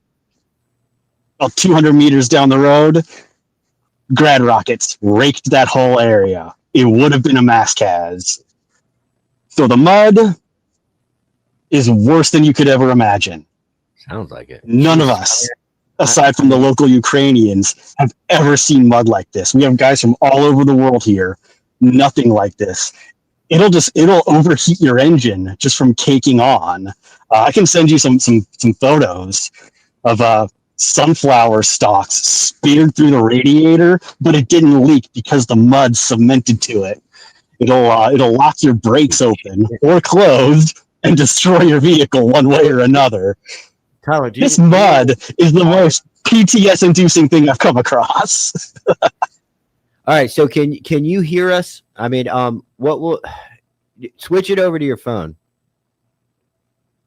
Yeah, so You got to be able to talk to him. I guess Yeah, I'll call you guys back in a minute. Okay. All right. Yeah. Just use that same link. Come back. No, he's saying he's gonna call. Okay. All right. All right. You can get Yeah, rid of I'm them. going to use that same link on a different device. Okay. Okay, Yeah. So, you remove him from the stage. And then you just kind of watch for him to come back. That was pretty cool. dude, like, I mean, you remember walking around in mud in Iraq and how it would stick No. to your boots. I never walked in mud. I didn't really see much mud in Iraq. I mean, all- mud. Anybody that's urban ever for been to me. Iraq and Afghanistan has walked around in the fucking rainy season and the mud that sticks to your boots, and you're like walk 3 steps and you have to fling it off. That is worse. I mean, Mike, how was the mud over there in Louisiana? Clay, slippery. Okay. We had So- so my first day I got there and I didn't show up with airborne wings because I was brand new and I didn't get them sewn on yet. I showed up. Wooed me so deeply. No, but I didn't know any better. I went right out of airborne school, home on leave, and then Louisiana. So I walk in day one without airborne. That was a bad day. And then they're like, "You're going to the field," and I ended up about 4 hours later. I had no idea, no cell phone. I'm walking through the swamps of Louisiana with water, but the clay in Louisiana was horrendous. If you got well, not only that, if you got off trail, there was deep ravines on Fort Polk where you could end up 40, 50 feet down. There were Going down times when in a you went to draw. sleep, and it started raining, and throughout the night you had no idea that you like slid 30 feet down a hill, like slowly but surely. You just ended up at the bottom. So mud wasn't horrendous, but there's alligators, wild animals, all that, and then I mean, swamps. I can't imagine trying to do that and fight in a war in Yeah, that's why I 2025 didn't with stay. drones That's and why I artillery. got out. I mean, like, that's why I dude. got out. I was like, man, this is bad. and it's the mud's going to be the least of your problems in about a month when it just gets Ice. stay below Yeah, zero. yeah. Like those guys need all the polypro and snivel gear. that Oh they yeah, can I can. possibly I can't. get. I mean, I can't imagine. That's bad. He's back. There he goes. There he goes. Can you hear us now? It's daytime, kind of. You got light back there. Yeah, I can hear you. Okay. You want to ask some of those questions in the chat? Okay, you can hear us in real time. Oh, yeah. Quality's much better now. Okay. Okay, cool. What were there questions in the chat for? Yeah, like without disclosing, I think somebody's asking asking for a friend. Are you well compensated for what you're doing? The short answer, when you're deployed, the money's good, especially on the local economy. When you're not deployed, it's pretty crap. Okay. Jimmy, you had some stuff for him. I think you were trying to comment, but it was delayed. Yeah. Well, I mean, my question is as far as ground troops go, And I've gotten this message from like 4 different people, and this is why I'm asking. I'm not advocating anything. I'm just asking a question. From the foreign combat veterans, what does Ukraine need? Do they need more volunteers, or are they good? I'm going to give you such an honest answer, I might get in trouble for it. We don't serve any special purpose anymore. The meta of 2025 has been that if you're a foreigner, screw you. You are infantry, no matter what. You are a trench digger. We've had drone teams, commo shops, engineering groups that were foreigners dissolved and then just replaced by the citizens. Part of that has been from a certain nationality has sent a lot of people that really, really suck, Colombia, that are only good for filling boots. So right now is actually, I would say, is not a very good time to be a foreigner coming to Ukraine. Okay. So let me ask you this. So if you were an American infantry soldier or Marine and you wanted to go fight for Ukraine, would now be a good time? Well, if I cannot talk you out of it, and I should note that there are massive differences between brigades and how they're, the missions they do, how well guys have it. I've been pretty lucky. I've been in some very good units, and I've come across other units that I'd break my leg before I go there. Okay.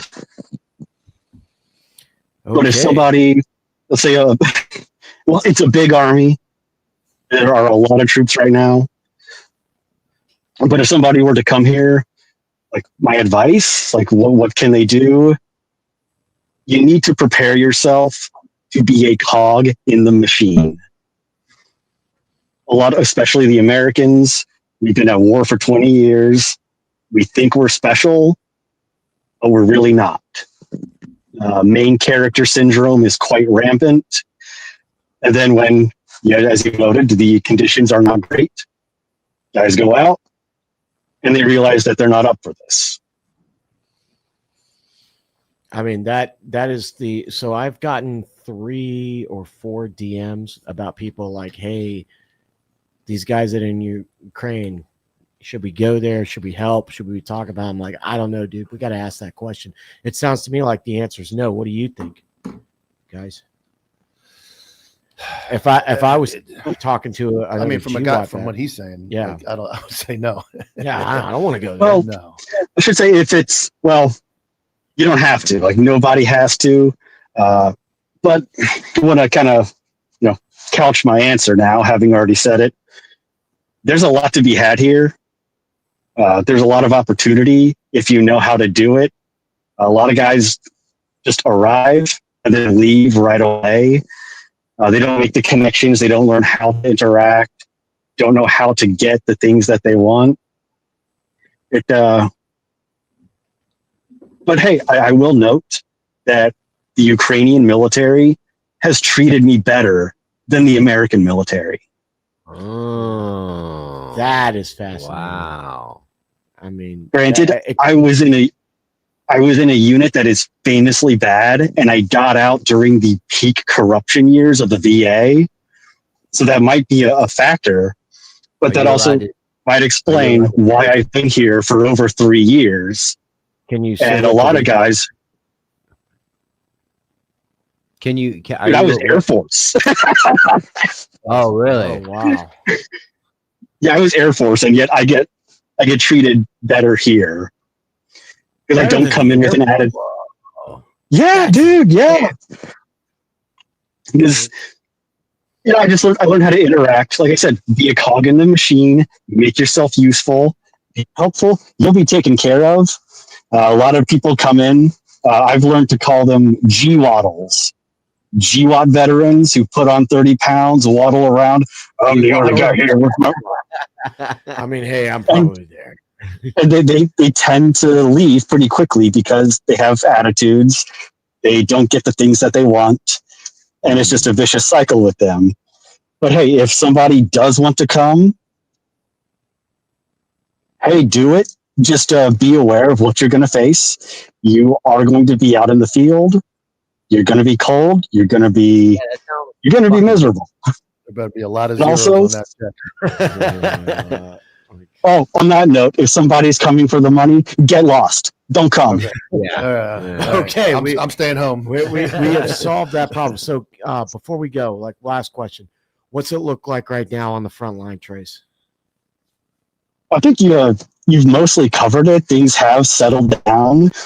Typically, for the past few years, Russia wants to mount a big winter offensive once the mud freezes, and that always fails. So that's why they did a lot of focus this summer on taking the south, taking Pokrovsk, Toretsk. So it will likely settle down. And as we've seen the past few winters, they start undermining. Jimmy, history guy, where does the term undermine come from? Oh, that depends. I mean, like undermine is a siege tactic for going underneath the wall of a walled-in castle. I mean, we can go all the way back to the Romans. It depends on which one you want to talk about. I was thinking Civil War, but okay. Last winter they were digging tunnels to the other trenches and blowing them up. So it is, like you said, it's going to stop. There's nothing surprising about that. Our big focus right now, the big picture, is to try to crush their money sources, their oil infrastructure, their rail industry is about near collapsed. We're going to be focused more on long range offensives to try to break their back logistically. Comments are good. Yeah, I know they are. Hey. Dude, wait. Just wait. Hey, man, we really appreciate it, Wyatt. If you'd like to keep giving us an update weekly, man, if you're around, man, tuning in, please let us know if you can come on. You kind of keep us updated on any changes or anything crazy that's going on that we might not know about over here. We'll do a fucking press conference. If you got hot takes, man, we got to give a better way than email. But right now, email's a good way to get a hold of us. If you're like, hey, man, you can text me now. We can text. He's got my number. We'll do an emergency press conference. I just changed my phone plan. I couldn't call out of country before, but now that I have Jimmy's number, I am going to be hurling voice messages at him nonstop. He's going to hate it. He's going to outsource the job to Lewis to deal with me. Yeah. Hey, just any of you Ukraine guys, any of those guys, you and the other dudes, just direct everything to me and I'll filter it, because these two guys have so much shit. Their RAM space is gone. It's gonna go to me anyway. RAM space. I love it. They're so busy, man. Both of you guys are so goddamn busy. Oh yeah, my bandwidth is. they're running 5 companies. Yeah, Something like that. We're gonna lose them all, but yeah. Rob's taking them all. Wyatt, hey man, thanks for coming on. We will bring you back at least once a week, if not more. And stay safe out there, dude. What's the fun in that? No, before you go, Tay, I need you to pick up your phone, get on the Gmail, send me the shipping address for your location. I'll send you guys a bunch of just gay ass moto patches. Don't open that on the air. Hey man, thanks again, dude. I'll send you our address, dude. I appreciate it. Yeah, send you patches or something. Hell yeah. Yes, Hey Jimmy. All right. Jimmy. Sanguinius died because he was a bitch.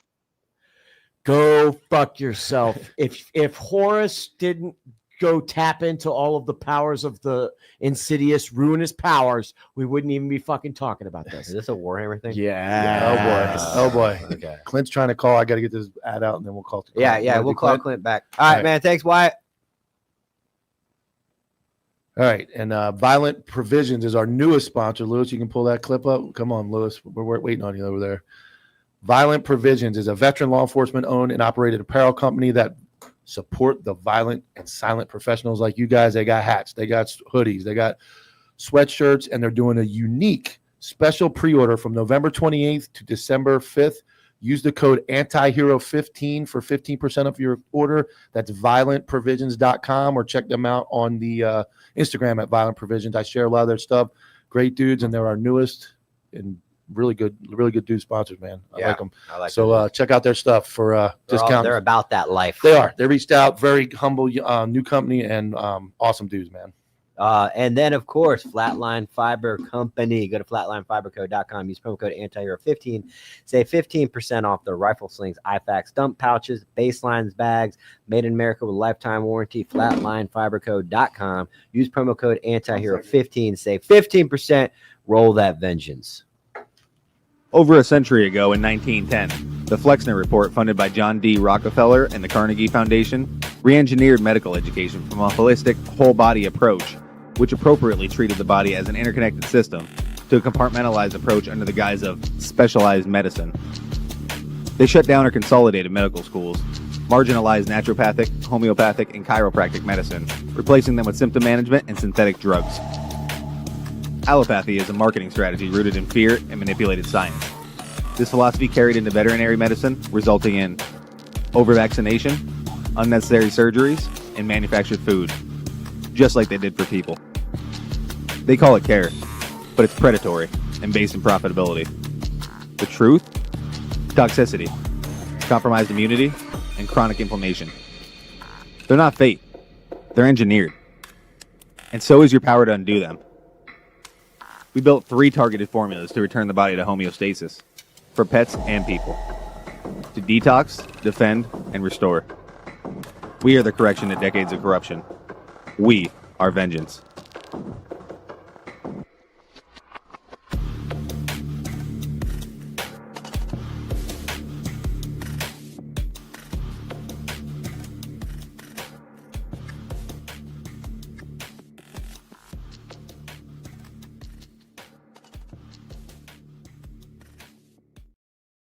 I said, Lewis, you can end it now. And he went, I don't know if it's air. Is it? We're back. Yeah, we're back. I'm now. going to just say this out loud. This is very bizarre. When I was a supervisor at the sheriff's office, there's a system where they send out notifications. Yeah. Like event notifications for things that happen. So I'm looking at my phone. My last one received was the day after I quit. And then just now I got a attempt to locate missing person from the sheriff's office on my text that has all the critical information of the incident. Oh, And wow. somehow I ended up back on the list. So Keep I think that's funny. We'll wait for Jimmy to come back in and then we'll get Clint on the line. Anything else you want to cover? The That Texas Trooper. That Ukraine thing is cool. Having Yeah. a guy over there like that. Yeah. Nobody else has Ukraine live but us until we're sued. Texas Trooper. Texas Trooper. Not much to talk. Do we have the video? Do we have the video? I sent it to the Instagram. Lewis, can you go to Instagram? It's very. I don't know. There's just not a lot. We'll have you talk on. Oh, a with the little bit. spitting thing too. There's a video Yeah, in the well- email too. I need you to get to. We'll talk about the Texas Trooper first. Obviously, what college was it that scored? You remember? You seen the video, right? Where the Texas Trooper walks through the fucking football Yes. players. Georgia, right? Georgia and Yes. Because Texans take their football very you got to seriously. go to Yes. yours, right? This one, right? No. No. Okay. Lewis, what we can look at on that video? You're looking for Tyler's name, That's right? a free Sunday. No.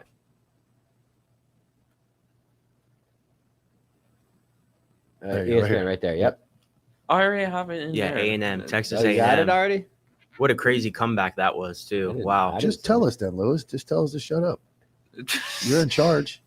Ramsey smacked Jamar Chase that's and is not All it. right, remove. Yeah, That's the other Lewis. story, Lewis. Oh man. That's the one I need. This is different. This is Go Okay. ahead and play the Instagram. That we'll do that one next. This is ESPN, credible source. I'm starving. I didn't eat again, Lewis.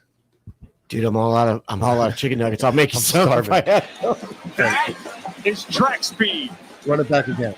from the big man. Hey, There's the Cooper running into him. And he's got that is track speed Texas and Georgia. Who's that? from the big man, Okay. Nick Harper. He got No shots of anybody catching him Okay, that's the line. on the Yeah, fast. Georgia played Bama. All right, so then he's been relieved of duty. All right, you can stop it now. Go back to us, Lewis. What do you think about that? It didn't even look like he touched him. He did. Oh, if you're looking on the right, he didn't touch the guy on the right. He shouldered the guy on the left. Yeah. So you're kinda I was missing looking it. at the guy No, you got to play. Watch because it the again. guy on the right reacted. Yes. Yes, okay. No, he's pointing at the guy on the right. He shoulders the guy when he's walking away from let's the camera. rewatch that. Let's Bring rewatch it back in, Lewis. Yeah.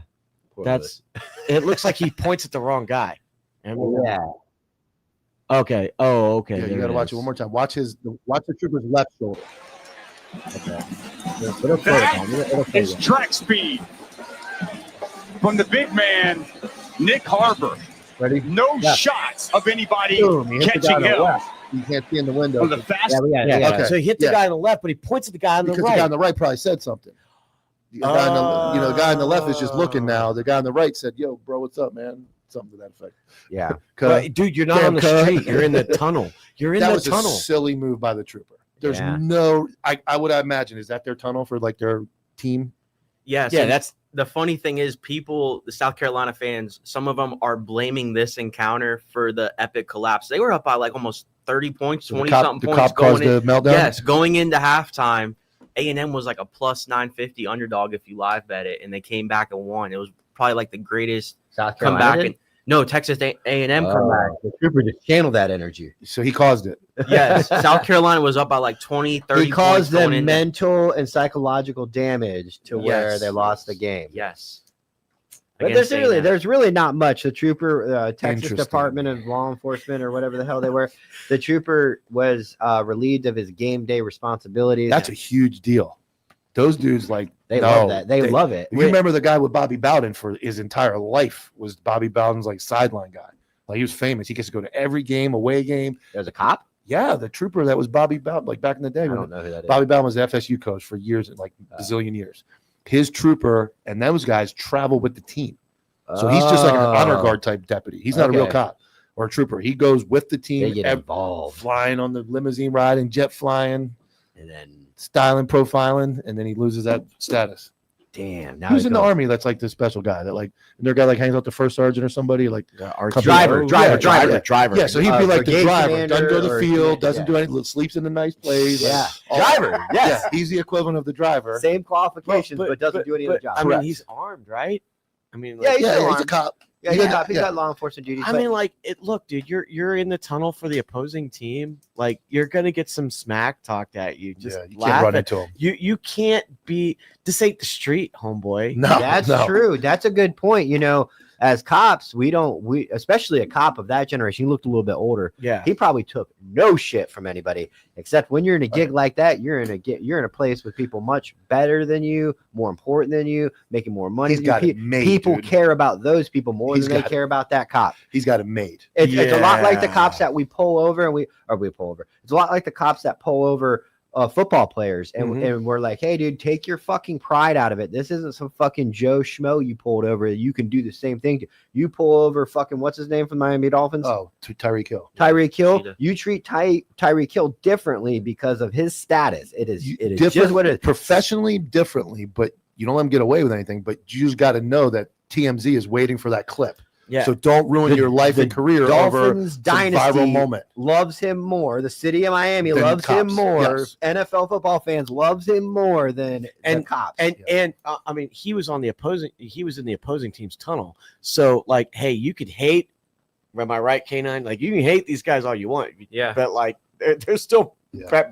Yeah. almost professional football Do you want players. to do Clint before this other video or get it? Let's hold Clint for the end. Let's Okay. do this. This is next the video. spitting incident. Yes. Or Jamar alleged- Chase. alleged. Alleged Jamar Chase and Jalen Ramsey. So two of the best players in the league get into a pissing match. love it. Yes, And one love of them it. throws a punch and gets ejected, but there's more to the story. This happened before the punch. Allegedly. This is going it'll all happen at once. You'll see Okay. it. Spitting on him. Jalen Ramsey and Jamar Chase got face to face early in the fourth, grabbing each other's face masks until needing to be separated. 1 minute later, chaos ensued again, and the two teams had to be separated with Chase and Ramsey in the middle of it, resulting in Chase's helmet being ripped off. He and Ramsey again got face to face, this time with Ramsey hitting Chase in the helmet, leading to the scuffle. There's the- Ramsey would be That the punch one who got ejected. flagged and was ultimately ejected from. Well, you have to Wait, keep go going, back. keep Did going, the keep going. fucking sideline guy grab his face mask? No. It was the player. But that punch, keep going. He says he didn't spit on him. The guy in the orange. In the Bengal game, player, Ramsey Jamar afterwards Chase, watch. Says he was just retaliating after claiming Chase spit on him. Chase there it is. vehemently denied spitting on him, but an on-field angle shows Ramsey may have a point. There's the spit right there. Yeah. Yep. So this dude gets spit on. throws a punch and gets ejected for the Dude. punch. Oh no, wait. We're small. Let's watch the whole. Let's finish the video. Is it over? Yeah, you want to run it back? Let's run it back before we talk, because when we talk and we're this big, Okay, good. you know. Good play.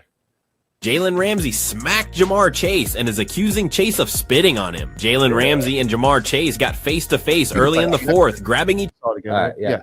All right. So the first thing we got to mention though is that what's up with Steelers players and helmets, man? Because that goes all the way back to Mason Rudolph and as another Ohio team. Talking about grabbing helmets or Well, So going off? He's bringing up when Miles Garrett grabbed Mason Rudolph's helmet ripped it and off. smacked him a couple times with it. Yes. Oh, I remember that. But so in this case, you see what happens. You get spit on. Your natural, we've talked about it in law enforcement. Your natural reaction is red and punches. Yeah, I mean, I'd rather it's- I'd rather and you fucking punch me He in the face. punched him, and that was the reaction, and gets ejected for punching, which is a no. You automatically ejected. And then after game, the dude says he didn't spit on him. Well, do you think that they're going to now punish the Yeah, Bengals player yeah. because there's video footage of it? Yes. Did they get the guy on the Cowboys for spitting? It was they didn't get Dak because Dak just spit on the ground. It was Jalen Carter, the retaliation. the But in defensive this case, lineman. he spit on him. Yeah, well, the defensive lineman Jalen Carter did spit on Dak, and he was suspended the rest of that Okay, game. It was the okay. first game of I the remember. year, Yep. so they were trying to crack down on it How from many that. spitting incidents This is have the we second one had in this the season. last 2 years? I mean, not just in football, but in hockey Oh yeah. and like there's a lot of spitting that's going on. I think that football to me is amazing because you pack fucking 50 dudes, well not 50, 22 dudes on a fucking field that are jacked fucking to the brim with testosterone, and you're fucking making them hit each other and expect they're not going to fucking fight. I know the NFL doesn't really condone it. When there is fights on field, they traditionally shy away from it because they're not trying to shed light. Like hockey's like, yeah, but football, but you're going to get that shit. The spitting thing, it's just like anything we else talk about. That crosses the fucking line. No, And 100%. Spitting, I mean, I've been in 100 fights, and, the spitting is just out of Allegedly, line. don't get sued. Allegedly. If you sucker punch somebody, it is what it is. But if you spit on somebody, that's just like Wasn't there a famous baseball one? What was the base? It was huge. It was God. What was it? I remember. I can see it in my face, like or in my head. Somebody. It was like the first big one. I'm gonna have to Google it. You guys. wait, speaking of, actually, I've got something funny. I'm trying to make y'all laugh, so nobody get their fucking panties in wad. Everybody in the room. All right. Pull the video, Lewis. Speaking of this was my man Jimmy at a live show. It's a mindset to have Real because I spicy. can sit there and say, "Oh, I was never, I went to combat." And this and that. in the brewery's pint glass. Hey, I And then washed he's like- it out and then he's before like- I turned it he's like- around. I washed it out. Look, I went up. You can to- go. You can go back to us, Jimmy. Yeah. All right, Lewis. I Hold on, washed. wait. Okay, go. I went. There was a little faucet there for filling up your doggy bowl. I washed that shit out. Like I did not. I did Okay, not so you at least washed it out. Oh no, I wasn't gonna do that. Like I had nowhere else to go, man. I'm like, I can't smoke. I need nicotine right now. You couldn't go 2 hours without. Not even an hour. It was like an hour and 15 minutes. Yeah, I'm gonna take I that. think what happened was homeboy fucking. What do you call that? He offered me- enabled you. Yeah, He 'cause said he the offered. Zen, and you're like, no, I have a Grizzly. giant whip of good one. So back in '96 was the big one. I remember Roberto Alomar spit on an umpire after a strike call, and got He suspended. spit on an umpire. Yeah, he spit on the umpire. He was on the Whoa. Orioles at the time. He was actually really good. yeah, back the then. Alomar brothers. Yeah, are all good. both. And that was the one I was thinking of. He spit on the umpire and got a 5-game suspension back in. That's it. well, that's You spit on a- 96, dude. Now you're out for a fucking whole season. Well, Probably. you spit on the fucking umpire. Yeah, I was one at the That's time, so I different, don't man. remember. I remember. I couldn't remember that incident because he went to like Toronto and then the Mets, and that followed him around the rest of his career. That he spit on an umpire, which is pretty shitty. Yeah, now I mean, like that doesn't even get you a fucking 5 minutes on ESPN. Yeah. Well, it gets you on happened in TMZ. college football too this year. The guy on the Florida Gators pretty much blew that drive. He was a D lineman and he spit on the guy on USF, and they got an automatic first down. USF ended up kicking a game-winning field goal to win the game. Can you imagine being that guy, dude? Oh, dude. I mean, well, we got some cornerbacks for the Buccaneers that are probably. Clint, do you want to get the clock? The bets in? Yeah. If anybody wants to play the bets, you got a super chat, at least $1.99 super chat to guess Clint's time. all right, let's give every. I I'll bet give you guys Cheapskate's mine. I want to do it. So All right, we'll give them like 2-3 minutes. we have. I still need addresses for Raw and T Mill. They've been the winners. Anybody betting on Clint? Nicole, where are you? Let's go. Heather, where are you? That's stealing your own money. Makes sense. I know she likes betting on it. But what we'll do is we'll go ahead and start it, and then if anybody wants to bet, but you can't wait till the end. I'd say what's our time in? 2 minutes in? Over Yeah. under. You got to cut it. Yeah. I mean, with Because if Clint, somebody- we could if- make it 5, and we're But no, because if Clint gave somebody me a standby. He's not ready yet. okay, if somebody comes in at 13 minutes in a Clint story and says 14, 30 All right, seconds. Hold on 1 second, Clint. Let me get everybody ready. All right. We got We're 13:31. All right. You got, once Lewis hits the clock, you have up to 2. I know it's going to be longer than 2 minutes. So you got 2 minutes to get the bets in, and then we'll go from there. Clint, begin. Hey, good afternoon, fellas. Yo. I got one for you. All right. I'm trying to do production. No, you are. That's the shirt. So- Got one for you. So I'm not using any profanity, unlike Jimmy, who likes to drop all kinds of madness. That's fair. He dropped 2 F-bombs in front of 10-year-olds. I did do that. His kids cuss, guaranteed. So it was 2004. Fire me, Tyler. And, I was in Iraq, and I lived right outside of Samara. And Samara was, everybody that goes to Iraq or Afghanistan or whatever, they always say, man, where I was at, they called us the Wild West because anything goes. It was wild. Whatever. Every day was an adventure. Yeah, I'm gonna call BS on you unless you were in Samara in 2004 because you were driving around in genocide. It was happening all around you, and you were just driving through it. So we had a 3-story schoolhouse that we had converted into a cob, and our Alpha company was in there, and they would rotate guys from the brigade that were in, safer spots. They would rotate them in. And one of my best friends in the whole world, Jermaine, he did a rotation there for like a month. But a month there was like doing 12 months. And I'll always tip my hat to the guys from Alpha Company that lived there for at least 12 months. They lived a Vietnam lifestyle while the rest of us was watching DVDs. And so every day we would drive in there into the city into Samara. Samara was so wild that even when Saddam was in charge, he built the highway around Samara. So it comes right up to it, and then it does like a C and goes all the way around it and then takes off straight again. So we would go to Samara every day to check in with the company there, and it was called Uvani, and it was a 3-story schoolhouse surrounded by Jersey barriers and whatever.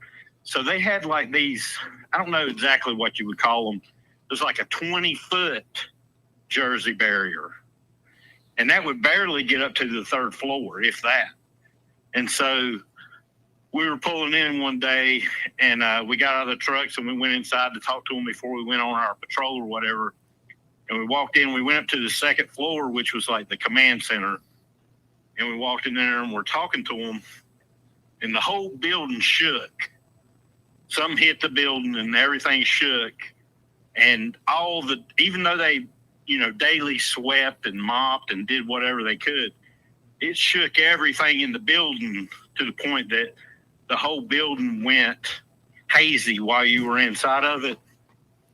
And so then we ran up. Somebody said, I think a mortar hit the top of the building. And on top of the building was at a minimum 4 soldiers up there, 4 or 6. And they had saws and 240s, and they also had a grenade launcher up there. And so we thought that the top of the building had got hit by mortars. So we all ran up on the top. And when we ran, the guys that were already up there, they were already shooting. So we ran up, and one of those 20-foot, 30-foot, whatever they are, I don't know, Jersey Bears got blown down, and a car or a truck or whatever had drove into it and blew up and knocked the wall down. And so we run up there, and they're shooting at the truck. So we run up there, and I flip my shit over, my stuff over semi, and then 3 or 4 guys ran through the wall, and we just start lighting them up. Those saws, those 240s, and the guys on individual M4s just lighting them up. And they fall on the ground. I mean, we're making them dance. You know, there's 200 rounds in each guy at a minimum, at a minimum, if not 1,000. And we're making them dance. And then the bodies blow up. And one of the bodies, it didn't blow up all the way. Whatever it did, it made it spin. And when it spun, it hit a doorway on the first floor and knocked the door down. And then the torso of that insurgent landed on one of the platoon sergeants. And then he became the S3 NCOIC instantly. He was done. I'm out. That's a wrap. So we're standing up there, and a couple other dudes tried to run through, and we lit them up too. And it was easy. It was like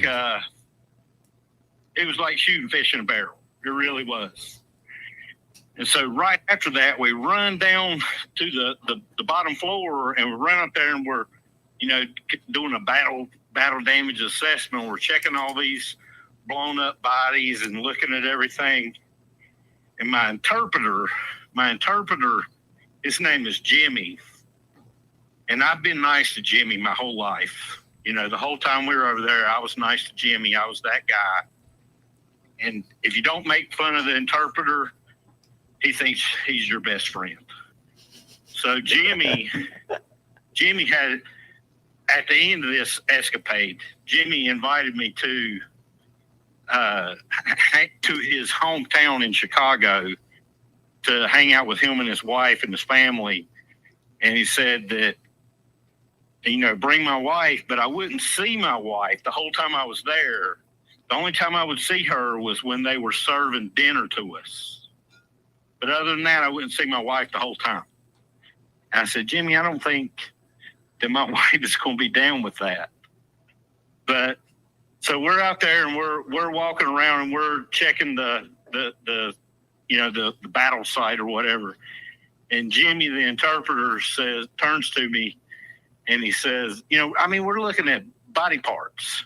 And Jimmy turns to me. Jimmy's like, he's probably close to 50. And he turns to me, and he says, Sergeant Ludwig, nutsack. I said, yeah, Jimmy, I hear you, man. Just pick it up. And I'm thinking he's talking about a nutsack from a saw. That's what we call the bag that hangs under a saw when you want to carry less than 50 rounds. Dude, I have a story about this too. And Jimmy said, no, Sergeant Ludwig, nutsack. And I walked over there, and there was no penis at all. It was 100% nut sack. And I walked over and I looked at it, and me and Jimmy are both looking at it, and I kicked a little bit of dirt on it, and I said, Jimmy, get away from that. And that was the end of that one. Well, Clint, I know it's not as exciting. No, it's good. That's great. That's good. Dude, I have a story about that. Stop it. Story stopped. Okay, 8:10. We appreciate it, Clint. Thank you so much for calling. We'll see you on Monday. Take care, buddy. Thank you. All right. For official time, that was 8:14. Okay. Hold on. Everybody stop. T-Mill was the winner. We owe him 2 shirts now. T-Mill, still need your address, brother.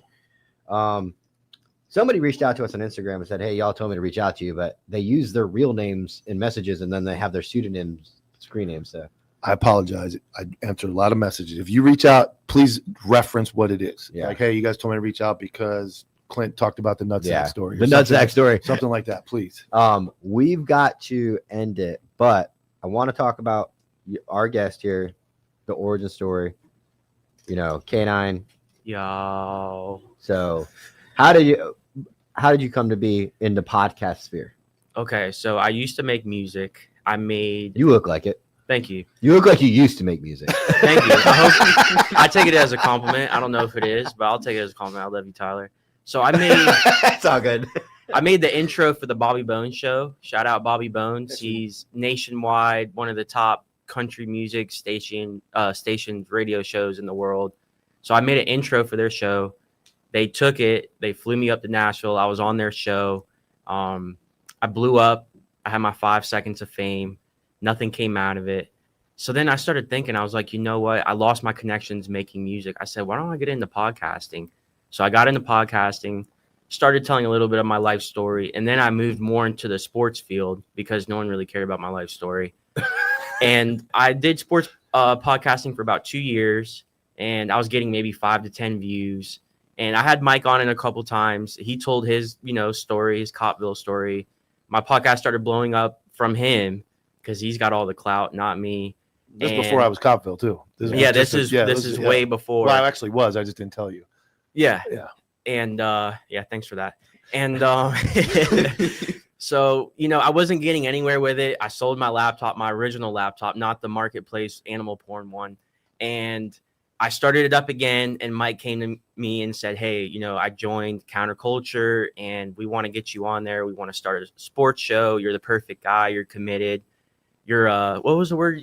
Grinder. Grinder, but a hustler, because at one point at a party, he was trying to sell me bamboo towels. Bamboo towels. He was going to make the bamboo towel industry go. He's a hustler. That's that movie. What's that movie? War Dogs, where he's just trying to make money. But he always had an idea, and he sold sheets at first. Yeah, he always had an idea. So I was making fun of him and I made fun about the podcast. I'll be honest with you. I was like, "Your podcast." Like, I didn't know what a podcast. You were a hater.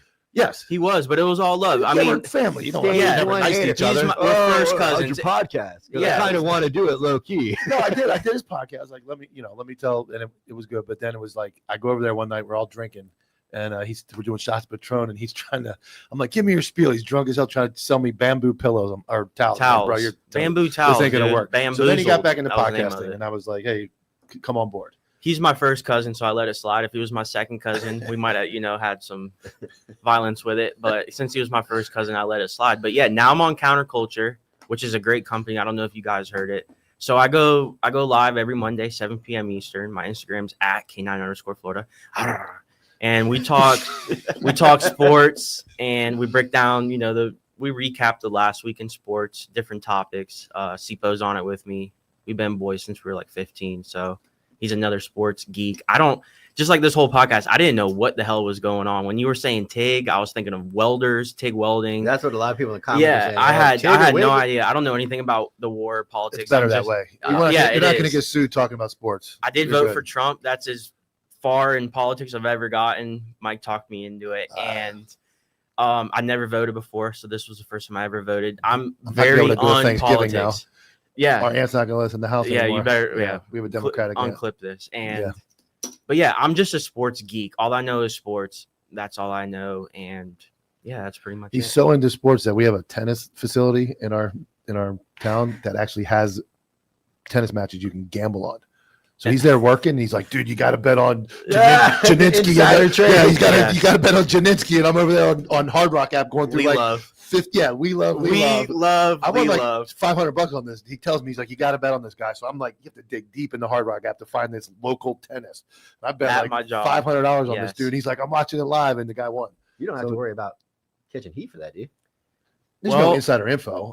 I mean, technically, I work at a tennis facility. I'm the maintenance guy there. I do a little bit of everything, blue collar to the bone. I can fix. You're the guy that deflates footballs. I could be tennis balls. Yeah, exactly. I know where all the dead spots are. I'm not even the only one that thought he was a canine guy. There's other people in the chat that are like, I thought he was a canine. No, he's on the other side of the law. No, yeah, I've been arrested multiple times. Definitely not a cop. Nothing crazy though.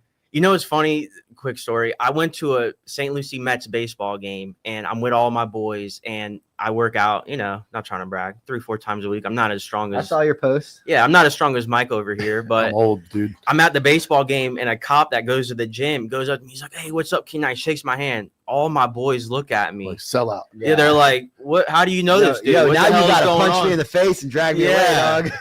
And I mean, I've caught heat over the years for being Mike's cousin. I was always known as Mike's cousin. Don't sell me the dope. You know, I had to go to different OGs that didn't know Mike, and they wouldn't let me re-up with them because they know Mike, and they were scared I was going to say something. And You're ruining his business. yeah, I lived at my aunt's house. There's a cop car there. I used to hide my dope in the backyard, but yeah, so I've caught a lot of heat from that. But now it's to my advantage. Wait, we cannot gloss over that. The cop cars in the front yard, the dope's hidden in the backyard. When you be clear, it was weed. It was weed so at my that dad time. Oh yeah, he smoked says weed. dope. You're thinking Yeah, like, well, at that time it was There's weed. cocaine back there. No, There might have been, but I but it interesting. wouldn't have lasted long with me around. So back in the day. we lived together. So my car was I used to keep the car in front of Yes. my mom's I house. lived on the back porch So at his where I mom's lived when I was a house. kid. Yeah. Yeah. Yeah, I used to sneak out the back door, I go did get too. some pussy, and And come back. this was all like did you? How do I ask this question? My dad's. I mean, you go shake my dad down in the garage. My Yeah, dad, I mean, like I didn't. And honestly, I was on I probation didn't at pay the much time. attention to when, what he when you're did. home, you're like your blinders No, are but on. like or- when those are the years I was drunk, so I wouldn't know what he was. I mean, doing. that's fair. Yeah, I Nobody's- wouldn't know. nobody's I He wouldn't used to know. get so Buzz for pissed that. at me. Yeah. I remember one time I got in trouble for robbing a girl's quinceañera, and two detectives. Oh my god! Come on. It's a bro. long story. It's a very long story. Did you take and their C4? not C4. I took their station wagon. A little bit better. It's a long Grand story. Theft Auto. I'll Yes. deliver C4s to this one. And I'm at my house. I just got done smoking K2 Spice, which was really, really popular back in the day. I And I was on remember that. probation. Yeah, I never too. did it, but people Well, said it's I was on felony probation, and they didn't drug test for it. So I'm at my house. I have an ankle monitor on. I just got out of juvie for something else, and I'm sitting there smoking K2 Spice. I hear a knock at the door. I'm like, oh shit! I'm tripping balls, and my boys run out. They hop my fence. I go up, and there's two detectives there. They come in. They put out a paper. There's 5 mug shots. Where's the station wagon? The station wagon's gone, and We're not going to talk about that. they pull out a paper, and there's 5 mug shots. And my mug shot from when I was 16, I was mean mugging. I was wearing a Raiders jersey. I looked like a badass. I'm like, yeah, I looked hard as fuck. That's awesome. They're like 10 out of 10 witnesses picked number 4. And I'm like, oh shit, that's me. That ain't me.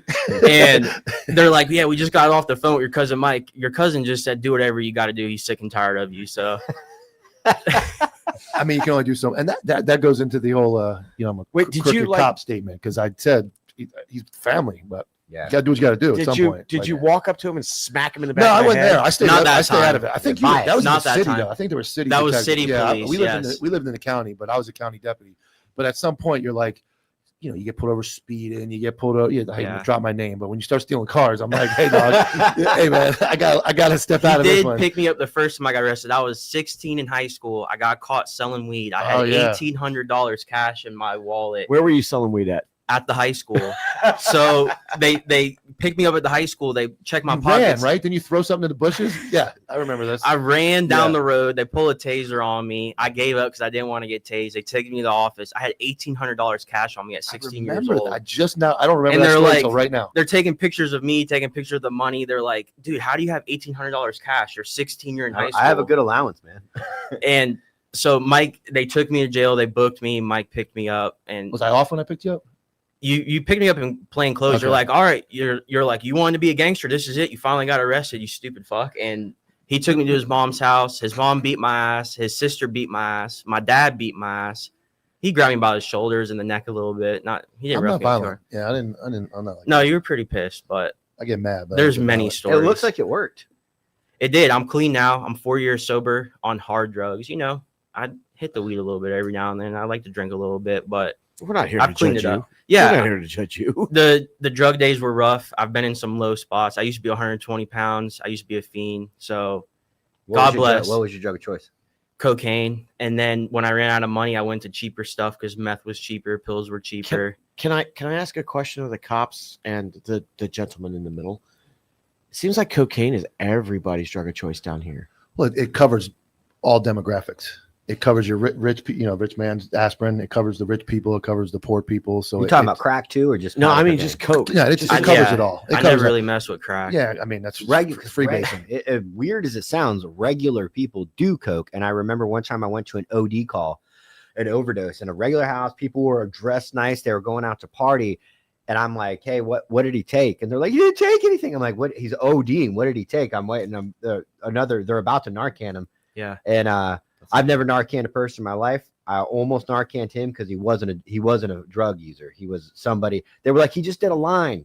That's not cocaine. anyway. It could have been cut with something. Cocaine and fentanyl on it. Yeah, it could have been cut with That's something. why he had never been anywhere near heroin or fentanyl in his life. So that little trace made him OD. And that's why I know a lot of people. I'm not going to say their names, obviously, but I know people to this day where they buy a bag of Coke and they do it first before they let their girlfriend or their friends do any of it. They're like, let me do a line of Coke first, make sure I don't die. And then we can all do Extra. Yeah. There's one extra. Super. I'm doing this for y'all. Hey, there is honor amongst no, you for sure. know, Dude, but it's man, the Coke I used to get, I used to pull up to Gifford and I had an OG plug right on 45th. They used to call me Slim Shady. I'd pull up, knock on the door. I was like the only white boy for miles, and they called me Slim Shady back when I was skinny. And dude, I used to get the best Coke. Oh my God. You would. We're gonna talk off. You're not supposed to talk like you really want to do it again. You're No, supposed to dude. stay saved. I mean, I never will. It wasn't. But It's been a while since I had a beer. Man. no, it is crazy, dude. You know what's crazy is I have dreams sometimes about doing blow. And in my dream, I do a line, and then even in my head, I'm like, "Oh my God, I relapsed. I ruined it." Like, because I'm so proud of not doing it anymore. And everybody from Vero Beach, Gifford, Fort Pierce area, like you were kind of bringing up, Coke is like more acceptable than weed. Like, oh, you smoke weed, you're a scumbag. You do some blow, you do a line with somebody, like, oh, you're all right. Yeah. Until it starts messing with your brain, then and you're how paranoid all the time. how long you been sober? About 4.5 years. Hey, congratulations. Thank brother. you. If we didn't say it, like, congrats, dude. No, That's yeah. fucking Not a amazing. problem until you run out of the house with the microwave or the TV. Dude, it's like TV's on your shoulder, and it's like, all right, now I've gone too far at this point. Mom's fucking 45. Dude. Car's gone, Bro, everything's gone. What's crazy is when you first start doing blow, you're like, dude, I see why everybody gets addicted to it. I feel great. Like you're just all pumped up. You feel great. Then after a couple years, it eats at your brain so much, you just start getting paranoid. You're like looking out windows and you're peeping and like you think people are coming after you. Like it's a scary, it's a very dark road. THC drinks do that to you too. I've been there. Yeah. Well, I guess, yeah, maybe. Hey, I did Not just me. steal a case of C4, so maybe you should give me some advice. Public defender.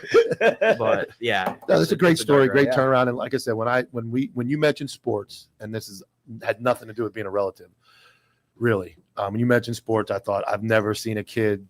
I have a similar story. Mine was alcohol, but I've seen somebody go from fighting with their dad, getting arrested, being a terrible, terrible kid, and then just turning it all around, becoming a family man of God, and getting into like hard work, outdoors, summer, just miserable heat, grinding to get his job done. And he was podcasting before it was cool. He was podcasting 10 years ago before anybody knew anything about it. And then I went, this is the guy to get back in this job, and he'll respect it and he'll run with it. Except on Sunday mornings, I can't get him to commit. But other than that, Well, I go to church, dude. man, Don't use that against Gotta me. love you on Wednesday Church too. is what's keeping me straight right Gotta now. love you on Wednesday too. All right. Go check out K9 at Counterculture Inc. Sports tonight, 7 p.m. Counterculture Inc. Network. He'll be live, hopefully. If the laptop works, You better have a backup plan. Yeah. I know I might stop at Best Buy on the way home. I don't know if I was putting anybody's the pressure on watching- him in the lobby. I was like, you can go 18 months, 0% Yeah, I got a Best Buy card. I just bought one for my wife. Let me use 600 yours. $600 man. Let me use yours, $600 and I'll- dude. Yeah, All I'll right, pay you Lewis, back. roll it.